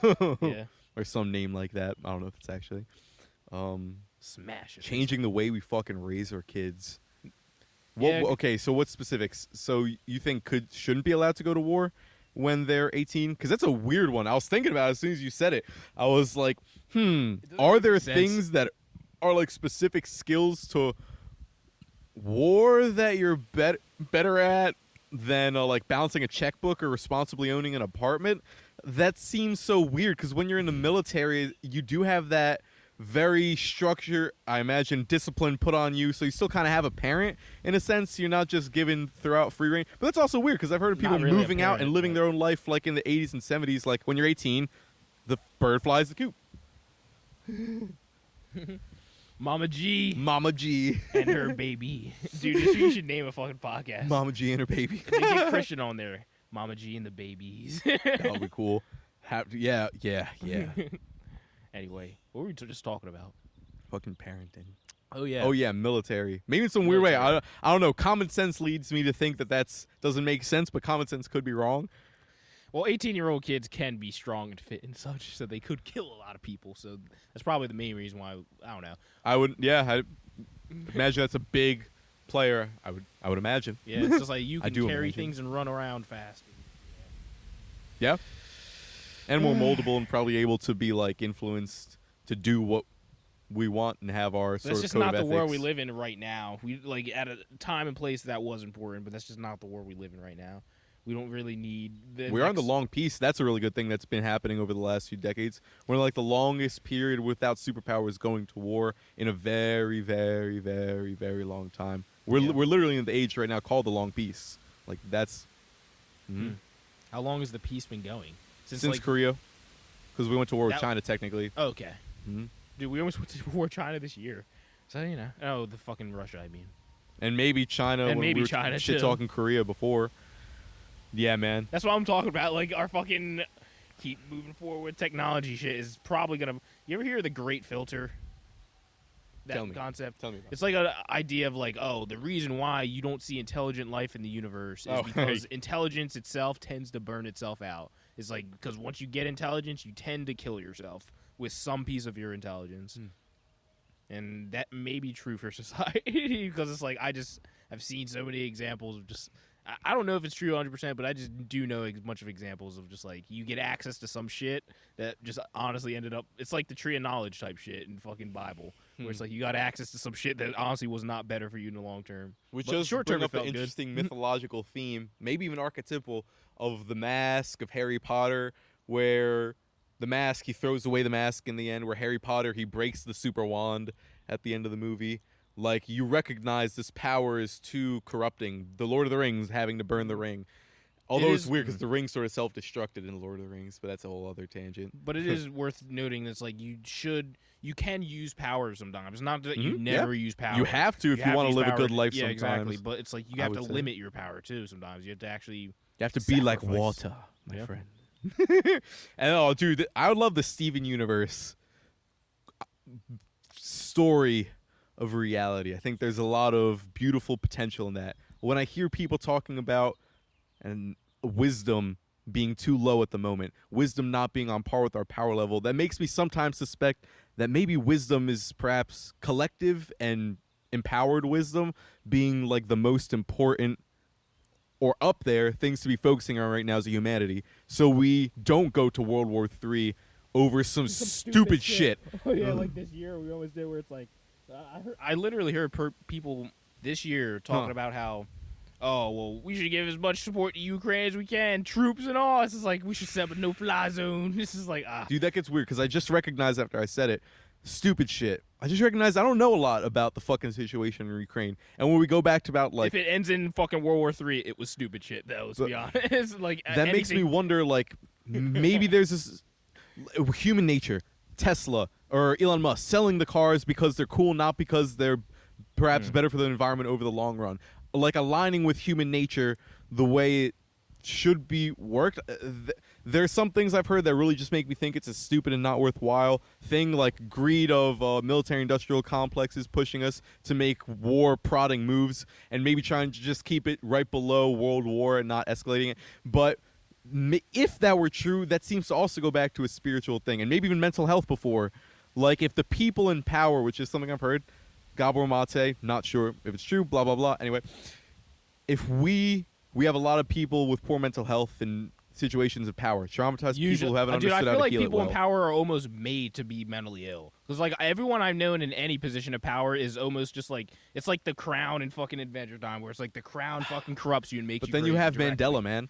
And like Mandela seemed to have done he seems to have overall been a good figure. I'm sure he's done some shit. Yeah, Manny Pacquiao, where it's just like he doesn't really seem that bad. But they are, there like seems to be a way to wield power well. Yeah. And that's a huge part to bring up the fucking taboo Voldemort name that Jordan Peterson has talked about a lot in stories. One of the biggest common themes throughout all cultures, all religions, is the story of how to wield power in a worthwhile way, right? The eye at the top of the pyramid being like a stack of what's most important. The top of what's most important is like the eye, the ability to see. Well, he talks about it, maybe this is true, but to see clearly, to be able to communicate, and to be able to see clearly and communicate. Thank you, Seth. Yeah, it's good to sometimes the people in charge are in charge for fucking reasons because they know what they're doing more than the people below them, and that's sometimes hard to like admit a Jocko when you're below exists. them. Yeah, exactly. Yeah. He seems like a good leader. That's why it's like, oh well, you know, if shit kicks off, it's just like, ooh, good luck campaigning against him, and it's like he's just gonna win the presidency. If shit was actually like we're in World War III, it's like you're not gonna win a campaign against Jocko because no one trusts like any normal I would hope politician. he is. I feel like most people wouldn't. I feel like the only people who would be like boomers who've just never heard of Jocko. But then when they do hear of him, it's like, all right, well, he is Navy SEAL, so he has that qualification right there. Yep. But it definitely matters how they hear of him. Because if it were in like a Tulsi Gabbard, I would have loved to have seen her become president, but she had a lot of powerful things working against her that inevitably she lost. I don't remember much about Tulsi Gabbard. I remember the name. I remember what she looks like. I don't remember what she stood for and what she did very much because that was. She definitely talked a lot about removing pay-to-play politics. That's good. So that big companies. That's actually one of the biggest problems, honestly. Yeah, I've heard a lot stronger arguments supporting that. That's for sure. And then I wonder, like, what if these stories are false and perhaps they're illusions to distract us, like a Cakes and Circuses or Bread and Circuses situation, the story of our political system not running well. It certainly seems that way to me in a lot of the shit I see, but perhaps it's an illusion. Maybe it's like a theater plan to distract us from some bigger, more worthwhile thing to be focusing on. Like what? Like what indeed? I always get fucking squirrely though when I hear about social issues being the main problem in society. Yeah, I definitely don't think abortion's the main issue. Yeah, exactly. When I hear about like that and like fucking Johnny Depp shit, it's like, alright, that shit don't matter. That's not actually what matters. It's not even that almost shouldn't even be on the news, you know? Mm-hmm. Where it's like, that's just so low tier. But I guess it could be on the news. I don't know. The news is just an entertainment industry and people take it too seriously, I feel like sometimes. I will get into that in a second. Hold on. Gotta make a real quick. Hello? Is this Chubsy Wubsy? This must be quick. What is up? Is it Chubsy? Mm-mm. Oh. The man of many names. Cool. Peace out. Also named Chubsy Wubsy. Cheers, Mariah. Oh, wait, now I have to edit that out. Yeah. Wait, hold on. Seth, dance with me so it's clear at this part that we have to...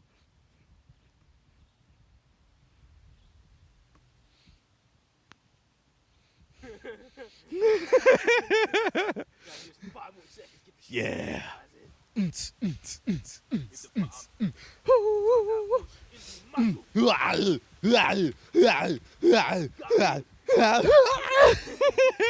We have come. So yeah, news, man. Yeah, the news is just an industry to entertain you, not necessarily to show you what's most important. Yeah. Yeah, it certainly seems to have. I don't know if it was ever that. It certainly seemed to lean more towards that when I hear about news a few decades ago. Like Walter Cronkite's the guy I hear is like the staple of unbiased sorts of news, and he was like apparently the main newsman for a while. I think like 70s, 60s, 80s, something like that. Although of course there was still the window of things that were like acceptable to discuss in the news, and there are important things outside of that. Yeah. You do hear of some people like I think Crystal and Sagar. If you ever want to get, because they're Republican and Democrat, but they get along. They speak in a respectful way to one another. Crazy idea. Who? Sagar and Crystal. Crystal and Sagar. Yeah, they have a podcast that's Is Crystal the dude dating Kyle Kalinske? No, it's a woman. I wouldn't be surprised if she was dating Kyle Kalinske. Did she have a show with Kyle Kalinske? No, not that I know of. Crystal. Maybe she might. Sagar is like What's she Indian look dude. like, She's a Crystal? white lady, long, like brown hair. She seems like in her 40s-ish, something along those lines. I might be thinking of the same person. Crystal might just be a common name. Anyway. Yeah. Oh, Hate Incorporated, dude. So I think you'd like it. It's a good book by It's a Matt book? Taibbi. What's it about? Describing, in part, the shift towards politics being like that, being much more a theater, especially of hate, like realizing that because the ratings and the profit were up. record during Trump season, and like they were going down for Trump season. Jesus Christ. Like it's a TV show, like literally last that season. might be a big problem right now. The view of either of people like it's not like a caring about football politics game or a the- TV show. It's like either one. A lot of people I've noticed are apathetic towards I wonder politics. if it's cakes and circuses. Well, last season, it's like it's obviously cakes and circuses. That makes me wonder. Like that seems to be an obvious one, but is there a not so obvious one layered on top of that?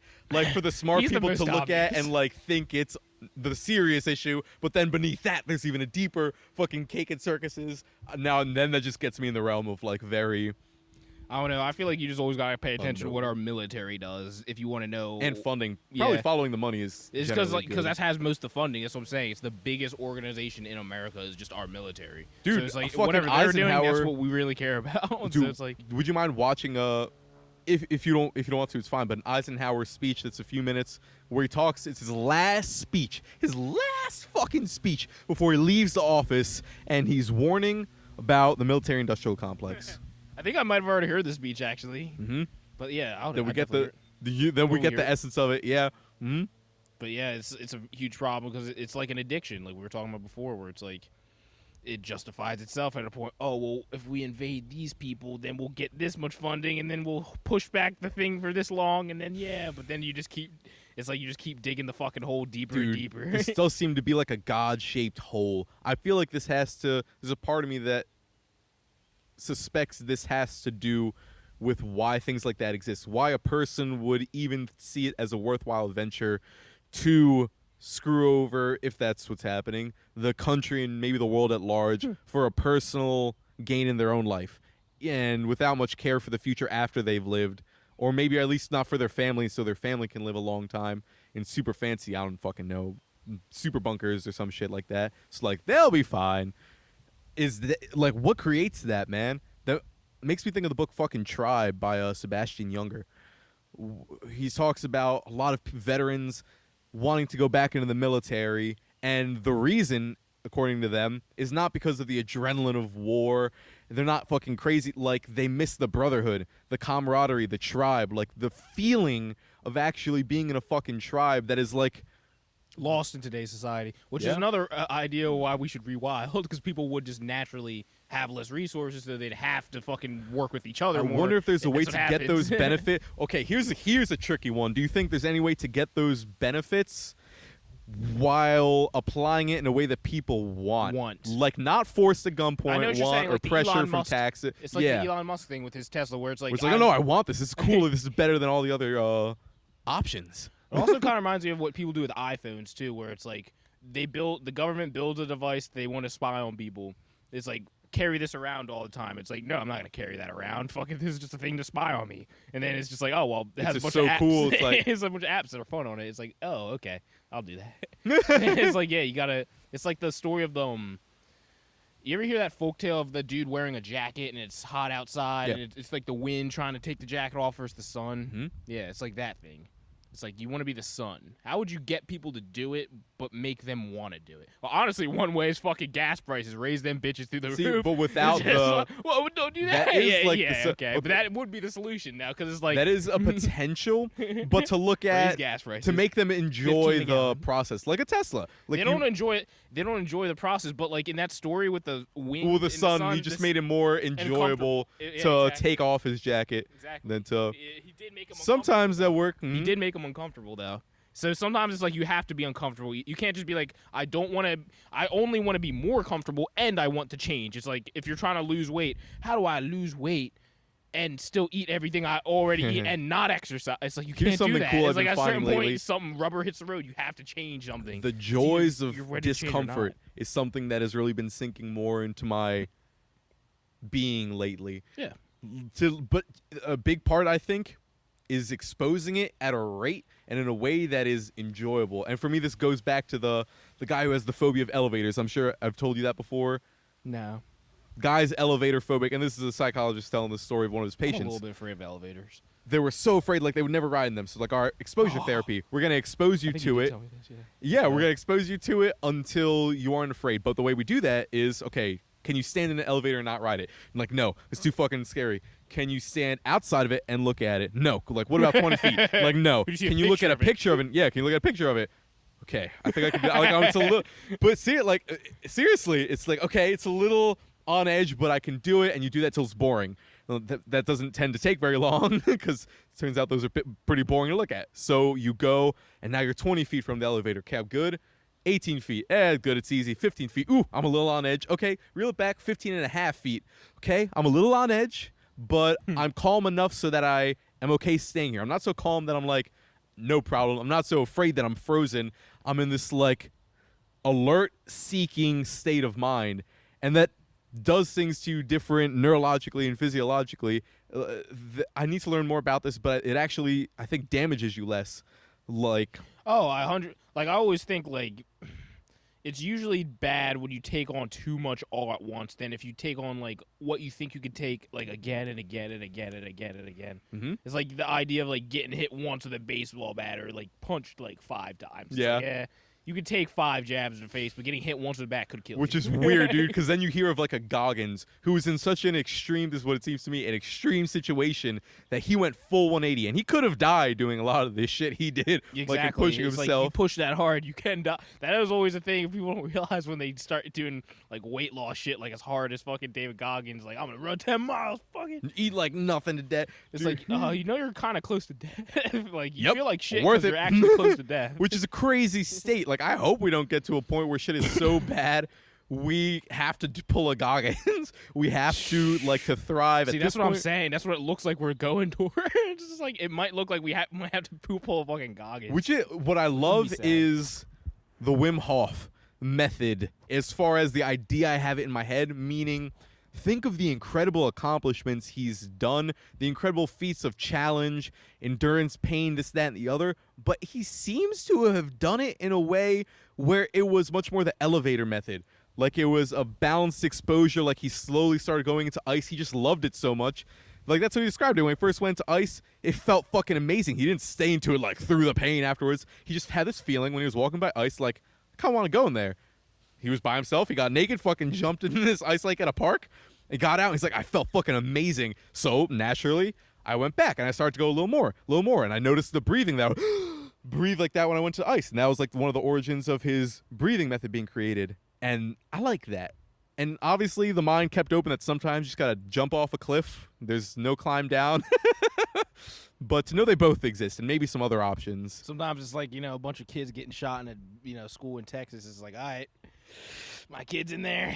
Dude, I heard one parent that was getting a fucking haircut at his barber, and he found out, and his wife was working at the school, and his wife told him, like, oh, the school's getting shot up, our kids are in danger, and his barber gave him a shotgun, and he just ran into school for, fuck it, I'm using my own gun. Barber's like, hold up, man. I got a shotgun for you. It's just like, it's like, I would totally take that shotgun. Dude, too. I was listening to, what the fuck's his name? Some country singer, I forget, or a rock singer, but he's very pro-gun.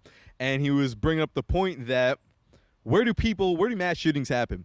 In places, the vast majority, if not all the time, where you're not allowed to have a gun or people are very unlikely to have a gun. Schools. What were some other ones? Maybe like a mall, a concert, something like that. So, and in the situations where it has been stopped, he listed some times where it was a person on hand who had a gun. And like out of 100 people, maybe 4 people are carrying at the time. But if they're trained and they know what they're doing, like they could be the difference. Oh, yeah. 4 people with a gun could fucking kill the shit out of some people. Mm-hmm. Yeah, especially, I've heard a good argument that certain teachers, especially ex-military teachers, should have guns in the classrooms, which that makes a whole lot of sense to me. Because I remember there were some teachers inside of our high school that I would have rather had a gun than even. Like if O'Donnell did? Yeah, it's like if he had a gun, I'd rather have him than gun than fucking Melendez, who was like the cop there. But it's like I think O'Donnell would kick Melendez's ass, even, and I would just feel safer. And like there's just like other dudes where it's like, all right, yeah, probably the football coach. If Saunders had one, yeah, if Saunders had, they'd be more likely to step up than these cops that don't even know the kid's getting killed, just because like emotionally it's like. Well, and then we get to the issue of the having access to that sort of weapon. What does it take to get access to that? I don't know. I've never bought a gun or looked very deeply into how difficult it is to get a gun in New Jersey. In some it's state. Yeah, I've heard people literally call us like the Nazis or like of the country. I think it might be the worst. It might be the hardest state to get a gun in, like here in New York. I think, if I had to guess. That's what I've heard the same. And if there were, but then it also gets weird, man, because when we have so many fucking guns, it's impossible. Like, how are you gonna get that? How are you gonna pull in Australia and just get them back? Also, a lot of people are saved a year by guns. Like, you go on the FBI website, it's something, if I remember correctly, like 500,000 to 1.5 million people get saved a year by having a gun on them. Like, what do you mean by saved? Like I'm an old woman who lives by myself, and a guy broke into my house, and yeah. What am I gonna? Run! Close the door! Like, just start shooting. Yeah. It's like you might just run away because you just want to get shot. Yeah. Because a lot of times people just assume you're a weak target until you have, like you said, the weak. Yeah, target. they'll scout you out. That's who they're going. Yes, they're not think going of Predator. It's like the peacekeeper. No, I'm gonna go to the guy who has fucking like 2 pickup trucks that say "I love guns" on the back. Like, you hear bulldogs, beware dog. Like, oh yeah, feel like a challenge today. Like, okay, fucking punching bag hanging in the garage. Like, no, you're gonna go to the old lady who you've been. Hey, Mumsy.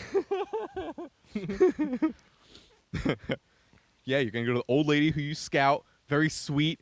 Barely comes out of her house. You don't see many people coming to visit her. Yeah, the gun debate is a weird thing. I feel like we should definitely have. I heard Bill Burr, you know that comedian. I heard him say something smart about it. He said it should be like a tiered system, like if you were gonna get a pilot's license, where it's like, oh, you can't just like. He said, I feel like if your first gun just like not has the to LMG, be, like a pistol, yeah. Exactly. He said like your first gun has to be like a 6-shooter or like a fucking Varmin rifle or some shit like that. Some low caliber shit. I can see that.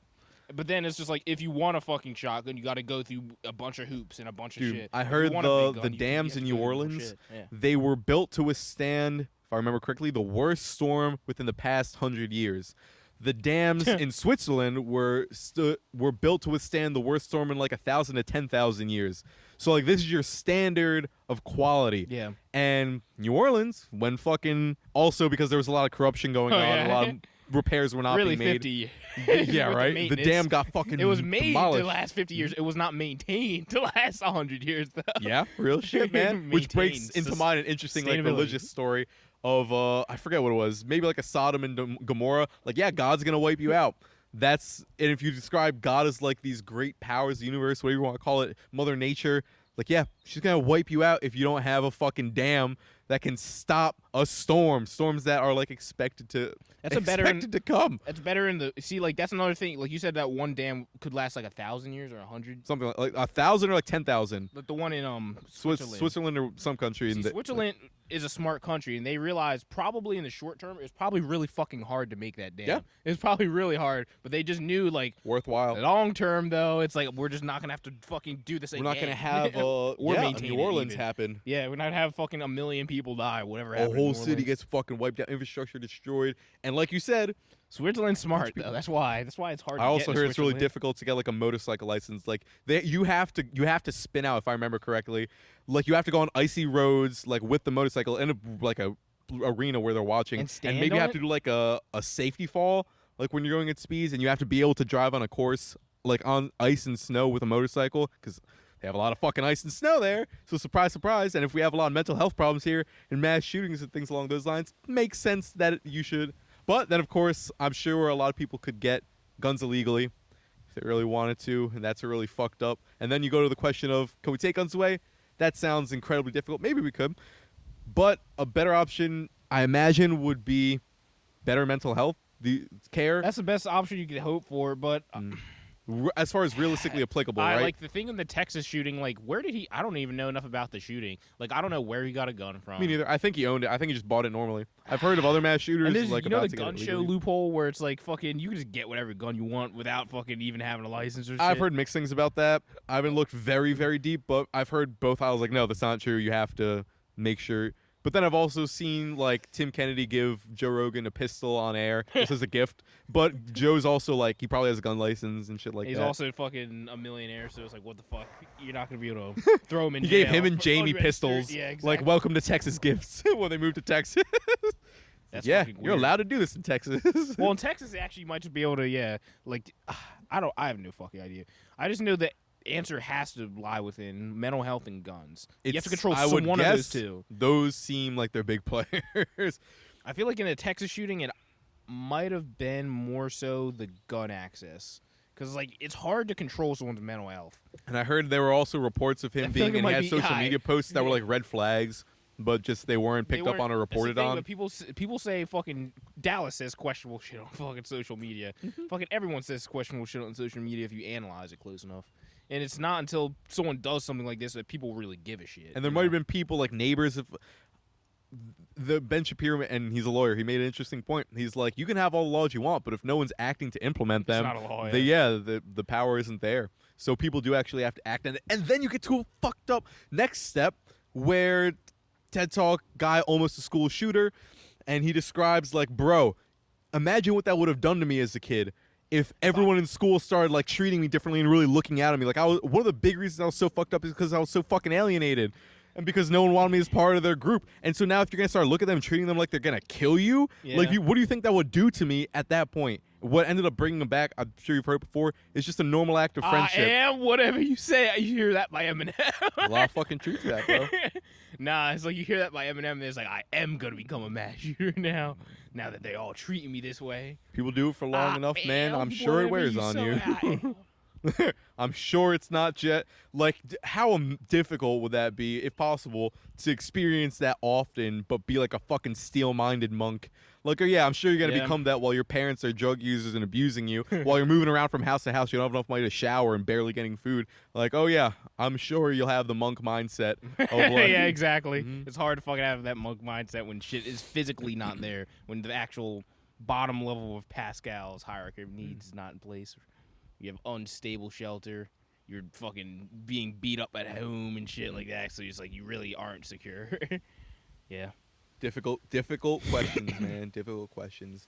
which brings to mind an interesting point of I've heard some professors saying it's a bad idea to have this activist culture in college where people go there like, I want to make change, I'm going to make social reforms, get laws passed. Like, you don't know shit about how the system works yet. The people who study it for decades have a hard time understanding it. So you're going to come here with, like, just out of high school and be working to make big changes in how how shit runs. Maybe you should, like, learn about it in depth first. That's something I've noticed on my travels, man. How many things I had beliefs about and convictions about that I hadn't very, very, very, very, very deeply looked into. And when I start to scratch the surface a bit and like start to find steelman arguments on the opposing sides, a lot of these things are not easy solutions. A lot of these things have really good arguments. Like, I was thinking about this, like, what do you think is easier to control? Guns or mental health? Because I feel like you have to at least control one of them. In America? Yeah, in America. When you say control with guns, I assume you mean stop making people sure they don't get into shooting. the hands of... People are going to shoot a bunch of random people. And when I say mental health, I mean keeping people's mental health so they don't just shoot a bunch of people. Like, what do you think is easier to control? If you put a gun in my head and I had to guess, I'd say mental health. Yeah, I'd guess that too. I've heard it takes a very low amount of money to fix a lot of the homeless problems. I agree. I don't know how true that is. I've heard from Kyle Kalinske it's a few billion. I agree it's probably mental health more than guns because there are just so many guns. It's just physically it's too easy to get a gun. And a lot of them are probably already... You'd have to go on a campaign literally like chemically like dissolving all the guns. And this gets weird, man. Now it brings me to Tokyo Ghoul. Someone this can make guns anime, manga... I told you So before the fucking got one of the people who works on my leg, they told me like, yeah, man, you just need to get, they sell gun kits. You can build them, but they don't have a firing pin in them. But you can buy firing pins. Or make a fire. Yeah, you could buy a firing pin. Yeah, you could buy, if you just know how to make them, you could just, he's like, yeah, you could just, and they don't have, what's it called, the tracking thingy on them, serial number. Well, it's not a gun. Or you could scrape it off. Yeah. Not a gun. So you could just do that, and I'm sure many people do that, especially to sell them illegally and things along those lines.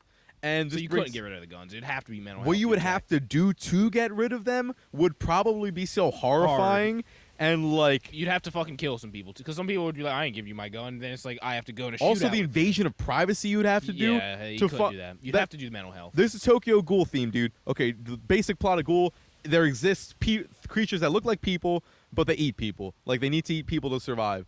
And the main character, something happens to him, he becomes half ghoul, half human. So he's like stuck in this world. He used to be human. And as the story progresses, you see forces that are trying to, like, the ghoul police. And the ghouls are just trying to live life. You find there's some of them who just eat people that already died. Like, they'll just go to hospitals. And so we're not fucking with you. We're living in harmony. Yeah, coexisting. Exactly. But there's still the stigma around us. People hate us. And so this guy's trying to create a harmony between ghouls and humans as the story goes on, and these big wars start happening, like big radical intense changes. And what ends up happening as these power vacuums get filled is big players are getting killed and changed and placed in. This guy comes into the field who takes over the police, and he's super extreme. He's like, we're going to kill we're gonna have 100% eradication of ghouls. And what that means is they're like breaking into homes. They're, like I said, incredibly deep invasive of privacy. They're killing a bunch of kids who probably aren't. Yeah, exactly. We think he's a ghoul. And the things they have to create, like they create an army of ghouls, which I'm sure there could be a metaphor we could overlay here. Like, you have an army of kids who you've brainwashed to be like, do exactly what I say, be super, enjoy the slaughter. Like, this is giddy. We just get to go run, and that's what it took to create that extreme change. And then there's such a fucking thought-provoking piece where the main character, he essentially just committed a genocide accidentally. He got so overwhelmed by the power he had, it like possessed him in a way, and he kills a bunch of people. And there's this voice in his head, the spirit of the ghoul that fused with him, who's like a villain at a certain point. She's kind of like his shadow, psychologically speaking.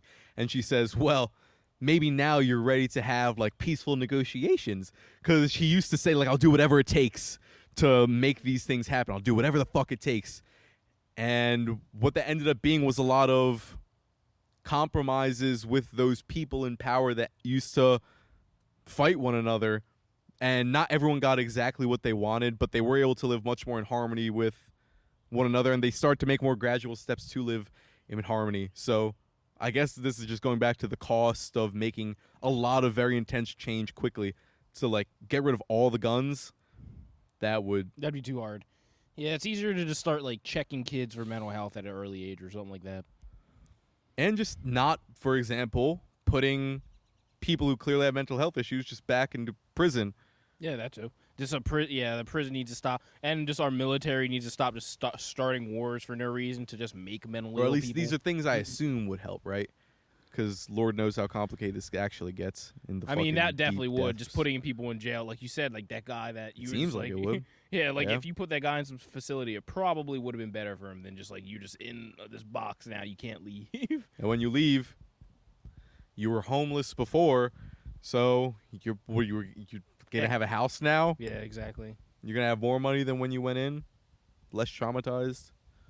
And then that gets to the question of like, who are all these people that would even be working in these psych facilities? And there's a damn dude. I've heard too many stories of funding being too low, and they just had to let out a lot of people. Of what, psych facilities? Yeah, where it's like a week ago they were deemed unable to live by themselves, but now magically all of a sudden, no, they're good, they're ready. Damn, heard that Funding. from my grandma. She used to work in a, so which is such a funny image to have. It's so weird. That would just imagine the nurse like backpacking like a 6-foot guy who's just fucking going crazy. Like she just jumps on his back and just like holds him to slow him down while the guards are coming. Like she's like 4'11". Yeah, no. Yeah. Mm. Funding. Yeah, you got to put the right funding towards the right things, priorities, Mm. sustainability. Is there some sort of dance that can be done with the powerful players at the moment? I wonder. I like to. Maybe I'm too optimistic, but I'd like to imagine that a de-escalation would work better between a lot of the very powerful people who are influencing mental health systems, military systems, etc., and the people who at the moment are suffering from what they do, what those powerful people do. I hope there's some way they can dance together, you know, like harmoniously, or mostly harmoniously, solve these problems. Yeah. Too bad. I don't think that's practical. I wish that it could be that. I feel like some fucking combat's going to be within our lifetime where it's just like some great conflict. Maybe it's not going to be some physical Maybe thing. that's Maybe what it's I'm gonna be wondering. like some financial. I feel like it might be a financial thing where it's like we just stop giving so much money to the military. I've thought about that industrial complex. sometimes, dude. Like, to be a very changing person in these realms, would it be most practical to just make a lot of money? To just make like a lot of money and just be part of that realm now? Because I've heard money is very interchangeable for a lot of the forms of power, whether that's making movements happen, getting politicians in power, getting people to believe certain things, gathering the masses. Like money translates violence. Money translates into a lot of those. Yeah. It's I don't know. And then oh god. And then that gets to the lollipop effect, which makes me question all that. The lollipop effect of major changes happening just from you doing what feels good at the time. Like this guy who literally gave people a lollipop, didn't even remember it. Very random memory, happened to introduce two strangers, some weird turn of events. He forgets about it. They end up getting married. Who knows who they're going to affect? Feynman, this physicist, he got a Nobel Prize winning award for just doing things that were fun. Like he reached the point in his career where he's like, you know what? I'm not going to do what's important. I'm just going to do what I enjoy doing, what's fun for me. But ultimately, it ended up being extremely important, which is kind of like the Wim Hof character What do too. you do? I don't remember the specifics. The basis was he was just watching a plate flipping in the air, and he said like the center was moving at different speeds from the exterior, and so he ended up figuring out the math of how that works, and just for fun, like he just found that a fun, interesting thing. He wasn't working on the biggest, how to improve the best generators in the world or apply the best weapons for the military, shit like that. Like those would be stereotypically important things. He did something that just for him was interesting, imbued with maybe meaning, like on a more personal, experiential scale, and because of that, there in some strange way ended up being maybe even more important than what he, like the Good Will Hunting, man, where he ends up pursuing the woman at the end, like what feels best. He's a super genius. He gets involved in crime. The only way he doesn't go to jail is a professor promises to take him under his wing and have him work with him on these big equations that he's working on. And Will gets offered these jobs at like the Pentagon, very huge companies, will traditionally maybe be like the good routes to go down in life. And there was also a love interest he had at the time, and he was like, what do I do with my life? And he ended up saying, like, fuck all those things. I'm gonna go follow her, like, go chase after, like, pursue the love. And that really makes me wonder, in this realm of what should I do with my life? What's the best thing to do with my life? You gotta follow your heart sometimes. Sometimes, yeah. Follow your heart, children. But that's a weird one, man, right? Because sometimes following the brain does seem to be optimal. Yeah, sometimes. But then sometimes it's like short term it was optimal, but then long term it was not. And then the long term gets so random. Trying to think and plan out mathematically very precisely what plan is going to lead to that, like the Itachi-esque over decades sort of plan. Not very practical. Yeah, it's not very practical at all, especially how much the world changes around you. In super unpredictable ways, yeah. Like, even in Naruto, that fucking happens where it's like, oh, shit is just changing. And the Black Swan of Obito telling him this information he tried to keep secret. Yeah. Unless that was also a part of his plan, it might have been in some fucking godly Itachi it's like way. He might have just been like, I knew that was going to happen, most probably. But yeah, you can't, anything beyond like 5 years in the future is pretty hard to predict. Because, like, just new, like, look at 5 years ago. Like, a lot of shit has changed in 5 years. Yeah. We almost had, like, nuclear war. And just on a more personal level, man. Think of all the things that happened over the past, like, 10 years. Yeah. Like, the life-changing, very unexpected, dramatic things that have changed. Like, in the last 10 years, I don't think I knew Santara 10 years ago. Yeah, and think about all the chain reactions. I was in middle school then. Yeah? Yeah. Obviously, my, like, career choices changing. Yeah. Yeah? Dallas lived up the street. Mm-hmm.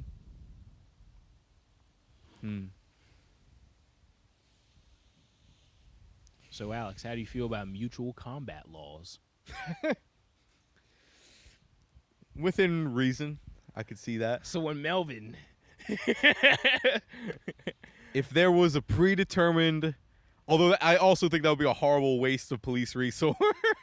Like, every time someone wants to fight, like, you have to call them in. I feel like that wouldn't be too often, though. I don't know, How often man. do you think people would get in fights? I feel like people would almost never get into fights because people are mostly too afraid to get into fights, like, already. I think if it had, like, MMA rules or something along those lines. I feel like you shouldn't be, then like, every police officer has to be a ref for, like... Not a ref. Like they have to know all the rules. Well, I'm saying, are you going to make it no rules? Like, I can have a machete? Yeah. You can do whatever you want. You can have a shotgun? Yeah. I mean, if you're in the right environment, you could have... Not in any environment. So the rules at least have to be the right environment. So there's an environment limitation. Yeah. Obviously, the laws if you could weapons. hurt someone else, then yeah, that's a problem. Like, a shotgun's bad because, like, I might shoot somebody else by accident. How are they going to watch and ref this? They don't have to ref. Is there, like, a fucking bulletproof glass casing they can watch, bro? Like, they can be far enough away from binoculars or something. How are they gonna ref it though? What if the person says, "I give up," and they're like 100 yards away? Hey, you can't give up mutual combat. It has to go to the death. Yes. Sometimes it goes to death. So what? I'm saying about the other times where it's like, how do you stop it from going to the death? The person says, don't stop, get mutual fuck combat. You, stop, that's bitch ass motherfucker. You stop it from going to death. Don't get no fucking mutual combat. So they just make it illegal. Don't have Don't make it illegal. Why do you have to make it illegal for everyone? If the ultimate ruling is just don't have combat if you don't want to maybe die. If you don't want to maybe die. If you don't want to die. Yeah, it's like if you don't want to die, don't drive a fucking car really fast. Oh, well, how am I going to drive a car? I need airbags. It's like, no, you don't need airbags. Nah, but I know what you're saying. I know what you're saying, but you have to understand. I feel like a man should just have his rights to do whatever he wants. Because, like, men already beat themselves. I mean, beat each other to death. It's like in society already. So I feel like you should just be able to do it legally if you just pick a person out of a crowd. That's all I'm saying, Alex.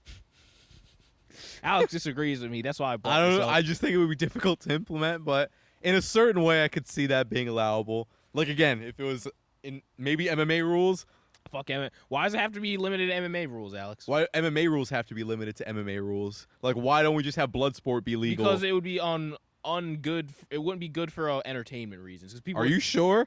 If people were gouging eyes and biting noses off, like, why aren't MMA? He's the testicle ripper. You think that wouldn't get ratings?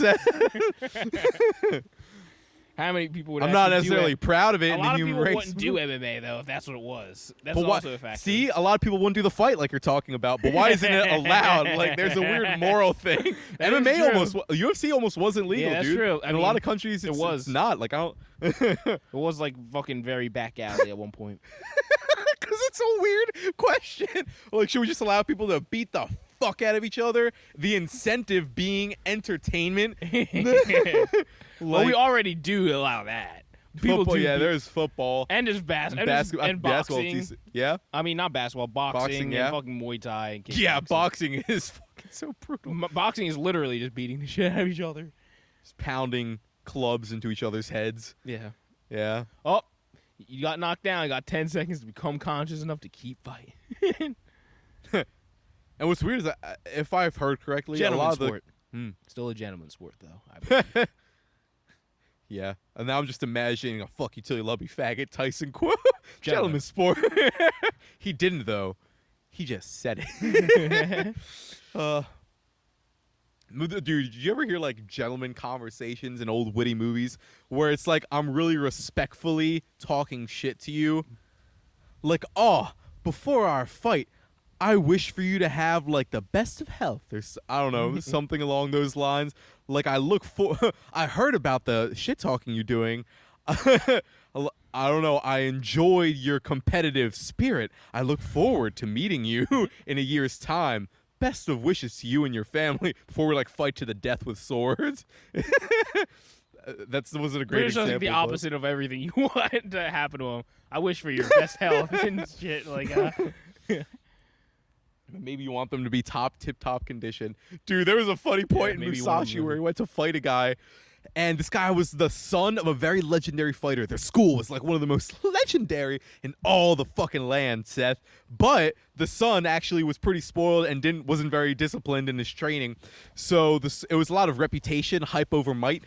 But he didn't know that till he met him on the battlefield after like intense training, like the hardest of possible training he could imagine. And as soon as he met him on the battlefield, it's like I instantly regretted challenging him. No, like challenging him. He's like, I can sense that right now he doesn't want to be here. He is not prepared. Like, he was a very skilled fighter, but nothing compared to like he didn't really care about it. Yeah. And his soul wasn't in it.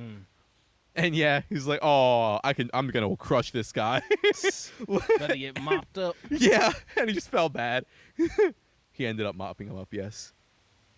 But with an arm hit, he didn't actually kill him. He just like demolished his arm to the point where he's like crying and like screaming and Well, passing out. Chopped his arm. Like, No, he had a Musashi used wooden swords from time to time. Pretty funny. Which is pretty bad. Yeah. And although I guess it's pretty effective. Like if I They're land a hit lightweight, with They're lighter weight though, so maybe they would be. and they would be decent. angled too. And if it's like very hard wood, it's like, ooh. It would hurt really bad. You Yeah. could crack skulls, yeah. Yeah. And just shatter bone. He said he turned the bone to like grounded asphalt. Like that's just what it felt like in the guy's arm. Like the bone is just a million splinters now. Yeah, it's just like he shattered his fucking arm. Yeah, like I just faint on impact because it fucking hurt so much. Benefit to that too is like you could make a wood sword yourself. Yeah, Like, it's he easier did. to- Dude, can I do a spoiler, Seth? It's easier to maintain. This is the thing I was talking about with like the tool, like using the right tool for the job. Like the diamond axe is like it's nicer for the job, but it's harder to maintain the diamond Dude. axe. Talking about the fucking It's easier to maintain a wooden sword. yeah, and to just always have access to. yeah, I could easily make a wood sword out of anything. Especially when woodworking was very commonly used back in the day. Fuck yeah, dude. Well, Talking about the psychological. You were gonna spoil something. You said. Oh yeah, talking about the psychological aspect of war. Do you care if I spoil something for you in Musashi? No. Musashi, as the book ends, and keeping in mind psychology is a very new science. So before it was probably interpreted more in the realm of spirits. That was Almost like likely religion. the old, sort of psychology. And at the end of the book, Musashi was said to have put his trust in the faith of spirit, the sword of spirit, and his opponent, who was the other most legendary swordsman in the land. This was the Thrilla in Manila. Like, we don't know who's better. And there's all this hype around it. Super legendary fight. And the other guy was Kojiro. And he put his Gundu, that's its cooler name. He put his faith in the sort of, I think, skill and, like, will to fight. Musashi, after the fight, was thinking, like, he beats me in both those realms. In skill with the sword and will to fight. Like, he beats me. He's better than me. And I'm not really sure why I won. I just know that I put my faith in the sword of spirit.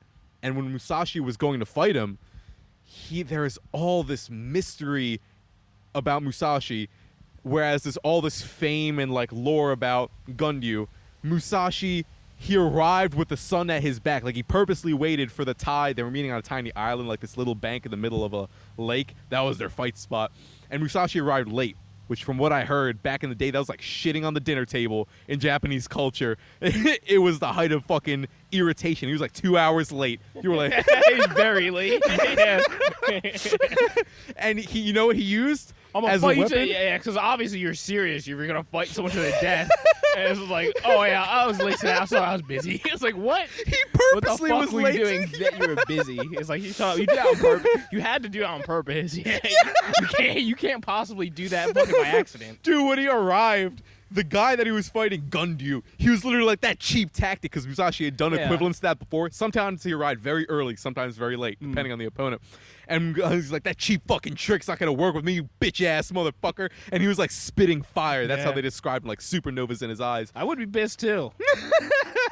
And Musashi also, the day before, he made sure he spent time getting his mind right, whereas Gundyu spent a lot of time like building his reputation and influence. So he was talking to a lot of guests who wanted to meet him and give him gifts before the fight, but he didn't really feel like it, which is interesting. And Musashi, the weapon he used for this most epic of fights, Gundyu having his legendary across the land sword of the drying pole is its name.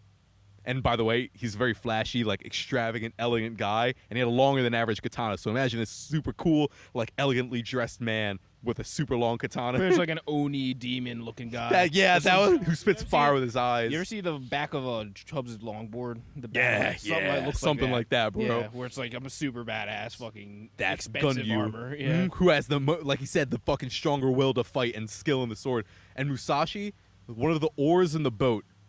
And by the way, right before he went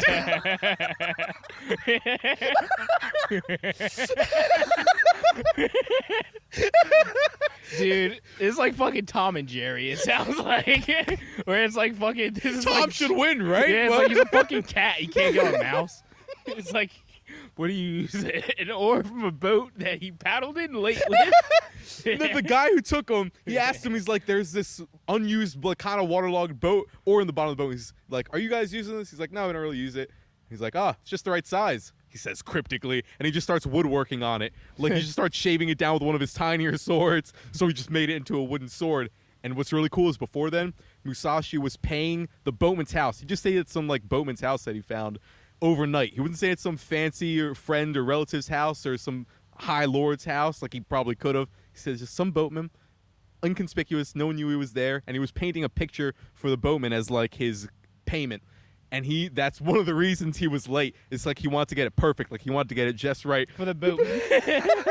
Like, I owe this boatman. He fucking shaves down the sword just right. It's like high tide, so the boat gets carried in, I think, a little closer to the land, and the sun's at his back, and Musashi just jumps off the boat, and fucking his opponent's like, he sees him and he's there waiting, and Musashi is just like, you have to imagine behind him, talking about psychological warfare, the sun's at his back, so he's also kind of blinding the guy in front of him. There's fucking waves like rolling in around him, and he has a wooden sword, and he's just wearing like he would always wear the same clothes essentially, so he just has worn, tattered sorts of rags, and I think he would like never cut his hair, so he was very much like mountain man, country bumpkin is how a lot of people saw him. Like, this fucking country bumpkin, I'm a part of a royal family of elegant samurai, this fucking fool can't beat me. That was what a lot of people thought about him.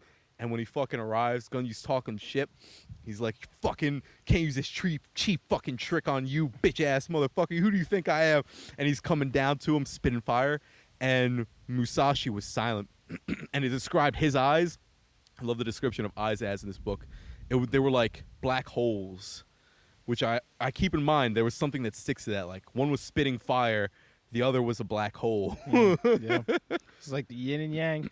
Like, literally, he set it up that... It honestly reminds me of fucking Tyson Fury and Deontay Wilder, where it's like, Tyson Fury, he's just like, I ain't no athlete. He's just like, I'm legitimately a fat man.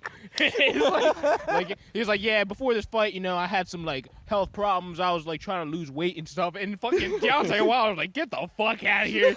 Trying to lose weight? Like... I He knocked was out shredded. 40. He's like 6'7" with a 6-pack. Deontay Wilder. Oh, Deontay Wilder is fucking giant. He's a giant dude. He's usually like one of the lighter weight dudes in the division, but he's like one of the most shredded dudes in the division. He has like 48 knockouts, like 48 fights, 48 knockouts. So it's like you're just fucking saying crazy shit. Tyson Fury, like shut up. Like he's literally like fucking. You're just crazy. Fucking mental game, bro. Dude, and Tyson Fury was just like, I'm gonna knock his ass out, and he's just like, dude, you do not believe a word you're saying. Like no one believes him. When was the last time you knocked someone out? It's like, it's been a while. He's like, why do you? It's like, I knocked out my last opponent, the one before that, 48 people back. Like I just keep knocking everyone out. He beat It's you like, at your own game. It kind of and I'm not reminds me even of fit. that. And fucking Deontay Wilder actually did come out in like some crazy battle armor too before he got beaten by Tyson Fury one time.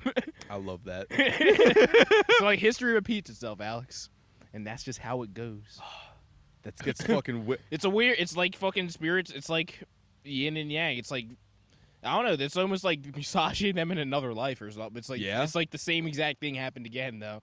Like some guy that doesn't really look like he's supposed to be where he's at versus the best in the world, and somehow you fucking lost the best in the world. Archetypal fucking eternal rivals. Yeah. Something like that, like the Guy Kakashi sort of thing. Yeah, or like that, where it's like Kakashi was like, "Oh, I'm Ambu Black Ops level. I'm a genius, natural fucking. At the age of like 10, I'm the Ambu Black Ops." And guys, like I don't know any fucking ninjutsu or genjutsu, But and somehow you just become stronger over the time. super grinder. Although I have heard, I must say, who's this legendary jiu-jitsu coach? You know what I'm talking about? White dude, bald. He has like John Donner, yeah. He said, you know what, man? I don't really play around much in the psychological realm because I've noticed people at the highest levels, sometimes they're the guy who's super calm and collected, and sometimes the guy who wins is the guy who's ballistic. Yeah, it's crazy. Yeah, which makes me like remember Musashi. Sometimes he's late, sometimes he's early. Be like water. Yeah, it really just depends situation to situation what you want. Matching the context. So to be a perfect matcher of context, perhaps, and maybe that's what it is to put your trust in the sword of the spirit, the proper spirit of the moment, as opposed to always I'm focusing on fight and skill of this particular task of strict swordsmanship. Because like the sword is always the same every time you enter a battle, but the spirit is not. Sometimes like the environment is different. Yeah, it's like the things around a fight. It's like almost like in Apex. It's like Chubbs, like when he plays Apex, he's like very focused on like shooting. Where it's like that is the most important thing. That is how you kill people. Yeah, you're not gonna kill. You're very unlikely to kill someone if you can't land that. Huh?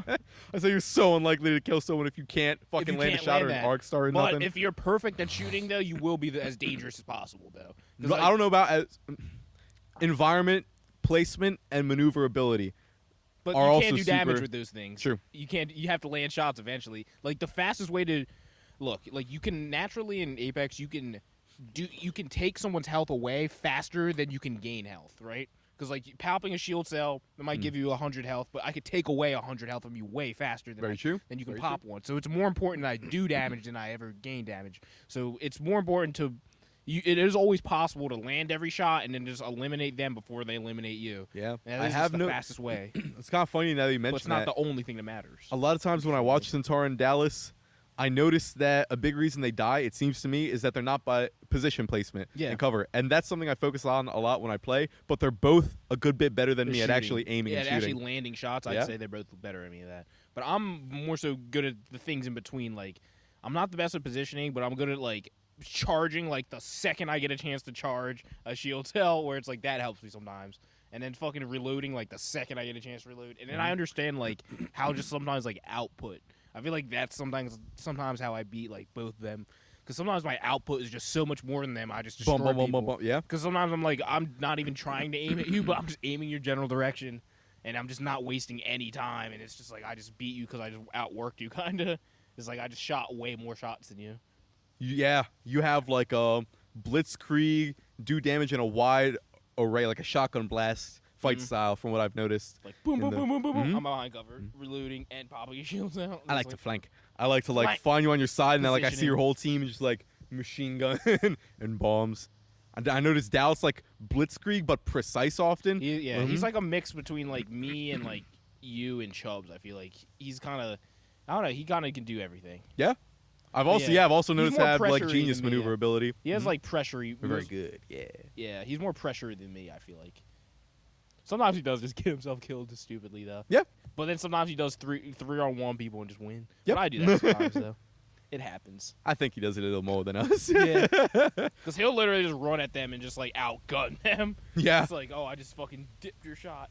I'm headshotting you with close range with a sniper rifle. That's what he likes. Yeah. You're annoying. Like, how could you do? And then he pulls out another gun and just kills you. It's just like, oh, okay. Yeah, I want to up my aiming. Now that I'm thinking about it in those games for sure. Yeah, because I feel like in the hierarchy of things that matter, being able to land shots, I feel like that's almost the number one thing in that game. Like if I'm landing shots, I'm if you doing really more like damage. killing a lot of people, yeah. If killing, which yeah, is true. admittedly generally the best the feeling in the Yeah, game. That's not the goal of battle royale though, technically. And then of course that depends on the player, right? Yeah. That's not even the goal in arenas necessarily, because you could be like a lifeline and get a shit ton of people up. I do like being a support character. I love being a guy who's from a distance. I can mark, I can snipe, and like I can throw find grenades. a good position. Yeah. I like that. Like I can annoy them, inform my teammates, and like I do like playing support character, for sure. Support. Oh, dude, I want to finish. I want to tell you one more thing about the fucking Gundyu Musashi fight. So they meet. Gandhi was talking all that shit. He fucking draws his sword. He throws away his scabbard. After a moment of silence, Musashi's like, "You've lost." Dude, Tyson Fury literally said the same thing. Just like before the fight happens, like, "You've already lost." Just like, what? And like shook up his fucking spear. Like, what the fuck are you talking about? He's like, "You wouldn't have thrown away your scabbard if like into the ocean, like he threw it away. Like, if you actually thought you were gonna live to see the end of this fight." What if he just didn't give a shit about the scabbard and he was mad at you and he wanted to cut your head off? But then that comes down to like meeting the proper context, right? And Musashi. I mean, that was the right thing to say to fuck with him. No, that's. And he's like, "You ready to fall?" And then like fight on. How's it end? Doesn't it like Musashi just like? Oh, the ending is beautiful. They kind of build up the natural genius who's kind of narcissistic against the man who works like fucking insane, like hard work to the incredible nth max degree. That was kind of their setup in the story, and the fight is going. It's epic. There's a lot of the first strike Musashi does. He never really trained on anyone skill wise. He said that the fucking rivers, the mountains, like all of nature, all of the world was his teacher. So he didn't have a typical style. So he would do really unorthodox moves from time to time. His opening move was he sprinted at Gunyu with just the sword level with his eye. So he's like, "I'm just gonna fucking stab you in the eye, like run at you." With an oar. Huh? With an oar, right? He sharpened it. He made a wooden sword. Like he fucking was sharpening it on the boat ride and made it a wooden sword. By the time he arrived, he literally he had a sword. He just put it under the boat when he went to go fight and just grabbed his wooden sword. It's like, yeah, seems like the fucking right thing. Anyway, so the fight ends where Gundyu slashes, does a crazy move, slashes, hits Musashi's. You know, ever see a top knot? Like all the samurais had to. He cuts his top knot off. But Gundyu mistook that for his head.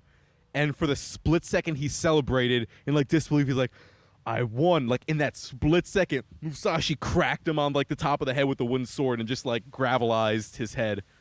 And he actually was sad that he killed him. That like his fucking greatest of dragons that you'd ever meet in his life is like, this was it. This was the climax. Yeah, I hear Tyson Fury say shit about that. Just like, yeah, now I'm gonna be depressed now that I won. It's just like, whoa, Tyson, why are you so depressed now that you won, Tyson Fury? Strange. Yeah. What is it? I've heard the reward systems in humans, a lot more, especially sustainable rewards, joy, come from seeing you're making progress towards a goal as opposed to consummatory reward, which would be like the coming, that's when I eat the food. I was hungry in it. Mm-hmm. It's like the journey's better than destination. As opposed to like seduction, where you're building up the tension with whoever you're with and you feel that buildup. Sometimes that buildup is... Some of that buildup is better, you know? The journey, not the destination. It's not always about getting there. It's about the process of getting there. That's a huge source of joy for people, for sure. So when you win the champion, it's like, oh, this was the hardest guy I'll probably ever... This was my Kakashi guy fight of my life. Yeah, and then what next? But to match that context too.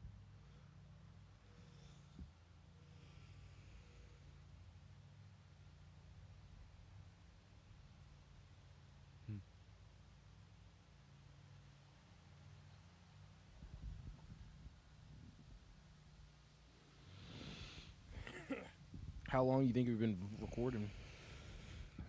I wouldn't be surprised if we're at like 2 hours. Yeah, we're about 2 hours. 2:19. Nice. Well, do you think we should cut it out soon, Alex? Sure. I'll leave that up to you, though, as this is your episode. Okay. 12-hour episode. 24-hour episode. Alex, we need to do a 24-hour episode one day. Come on, this is 2 hours. You don't think you could do twice this? Twice. That's 4 hours, Seth. Yeah, I was building up to it. I'm building up to it. You don't think you can do twice this, Alex? I think I could do 4 hours. All right, do you think you could do twice that, though? 8 hours? Yeah. Ooh, I could, but it would hurt. I think it would we gotta just do be an so 8-hour boring. episode. We gotta do an It's like 8-hour episode. Most of it's gonna be non-worth the watch, unless I'm like playing movies, and then I'm. Nah, you could have multiple people. Maybe it could be a live stream of like a hike, and we're talking on a hike, and 8 we have hours. mics attached to Do our. you have a GoPro? No, but that's why I'm thinking we'd have to like get something like that for it. Could glue that, duct tape that to a helmet, Seth. How much does GoPro. a GoPro cost? Oh. Me either. I need to fucking look into that. Much less the equipment of portable. If we were doing something like Yeah, that, where it's it's a like portable this is not just a conversation, this is just a 24-hour live stream of whatever the fuck we so choose to do within this time frame. Has to be a conversation. That fuck you. It's my episode, Alex. You know what? I'll lend you the equipment. I'll pop in and out throughout the. But nah, Seth, you dude. pass out yet? No. If we took like shrooms or something at like at a 12-hour mark, where 24 hours straight, Dude, I wouldn't like even want to take 3/4 in. shrooms. I would want to take it like 3/4 in. Yeah, like we're gonna exactly. end it. With, yeah. That's how I'd want to do it. Because That's it put me tired. It'd make me Oh tired yeah, towards the yeah. end. Because the come down to that is sleepy, for sure. Okay, yeah, I could see that, but we'd have to be like, I don't know, we're sparring at different points. We're playing games, like we play your game maybe that you bring. Oh yeah, we should do that in a podcast. You should play my game. Mhm. I gotta fucking. Well, I mean, I may have to take that one down. Not safe for YouTube, eh? That'll be on. If you want to post it on your channel, I'm more than happy to make it with you, Seth. And maybe I'll support it and promote it on my channel so people can go watch. But it's not technically affiliated with my brand. Even though you're on the goddamn podcast. It's like I'm not. That was my evil twin. That was just a guest appearance. Just like goddamn it. Who's And even that, whose equipment sometimes did you use Seth, to I shoot it? hesitate. I don't know. I think that's Alex's equipment he uses to shoot it too. You don't support this. Not affiliated. Sometimes the shit we say, Seth, is not. And I have to say, Yeah. specifically you. Yeah. It's hard to fucking stand by it sometimes. Yeah. Yeah. Mm-hmm. Style, man. And moral questionability. What, you don't think my game is fucking moral for kids to play? The game for kids, probably not. No, it's definitely not Moral's a for kids. weird way to say it. Although I'm sure I do some questionable stuff too if I really think about it. My game is fine. It's just pieces of paper. Yeah. Yeah. A wanted poster is just a piece of paper set. $1 is just a piece of paper set. Dollars made of cloth. Actually. Actually. Beautiful day out though. Indeed. What time were you supposed to go clothing shopping? Cool. Around 2:30. Whenever we're done. Well, not. I have a timer set. That'll go off when need be. I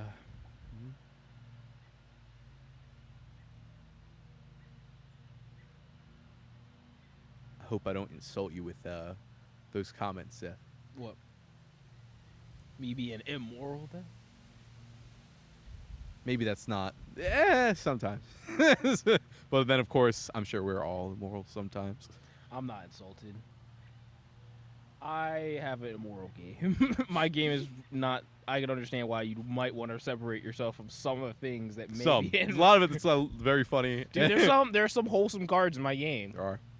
Not Family-friendly bullshit. cards, I There might are, say. Yeah, there are some family friendly cards.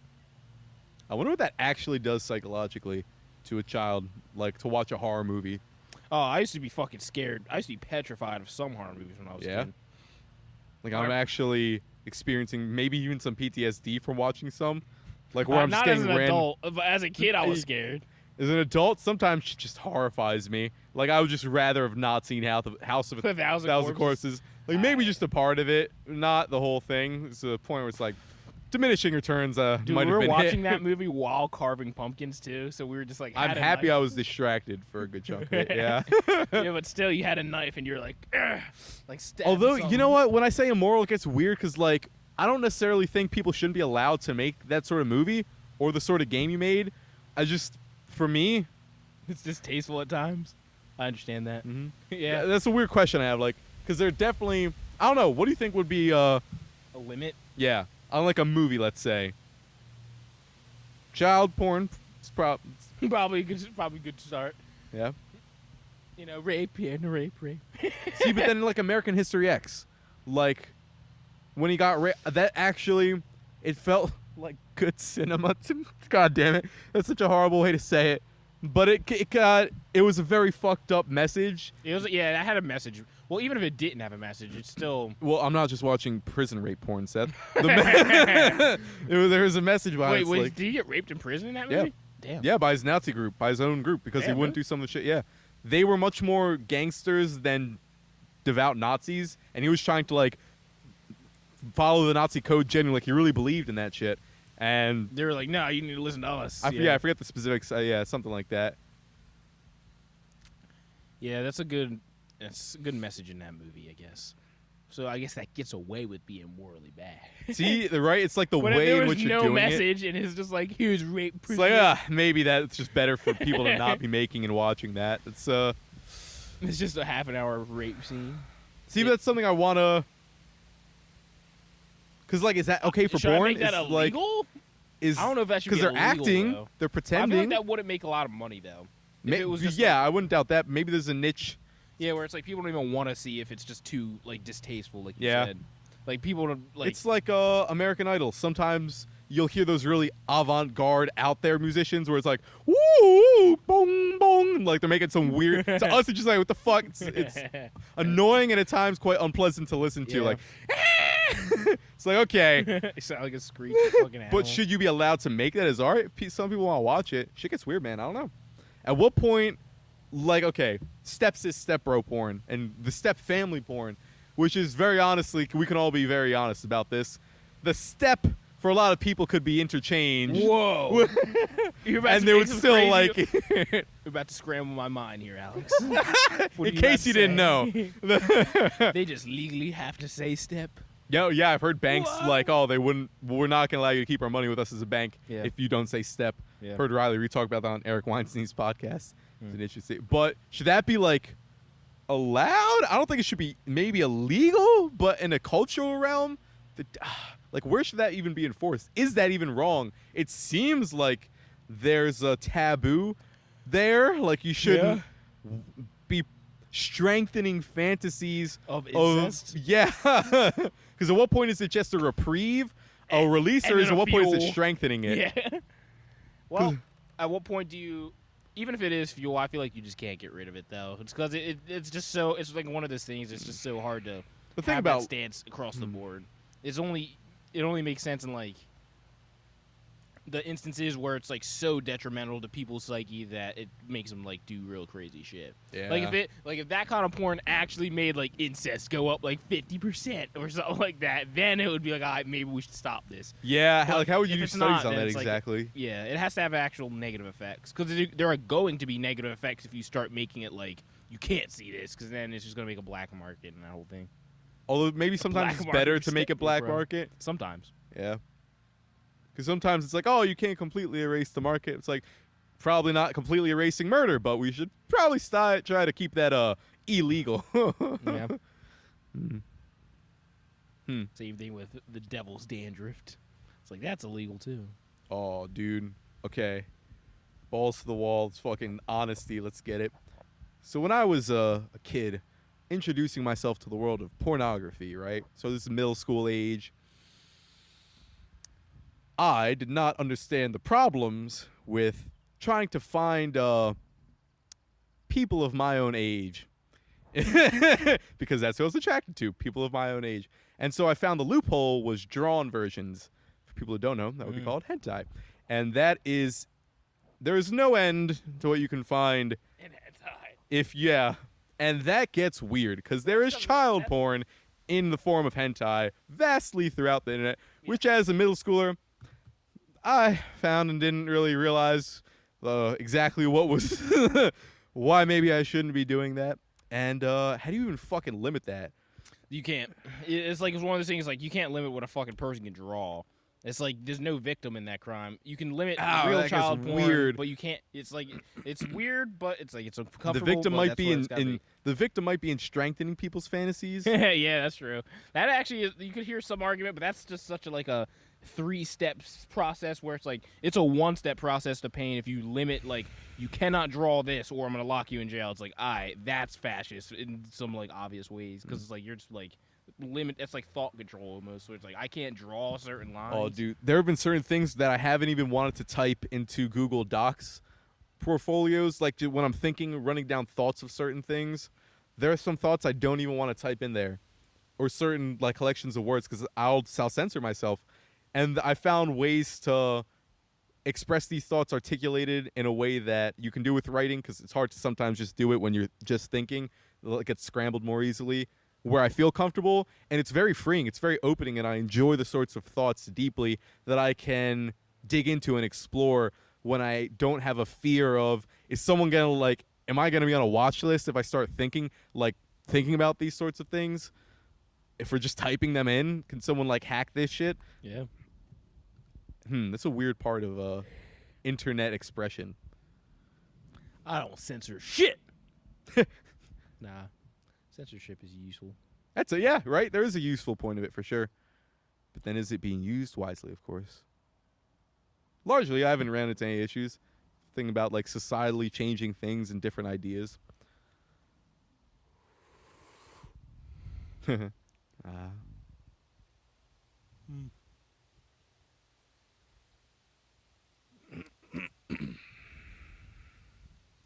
wonder what Chubbs is doing. I hope Chubbs is okay.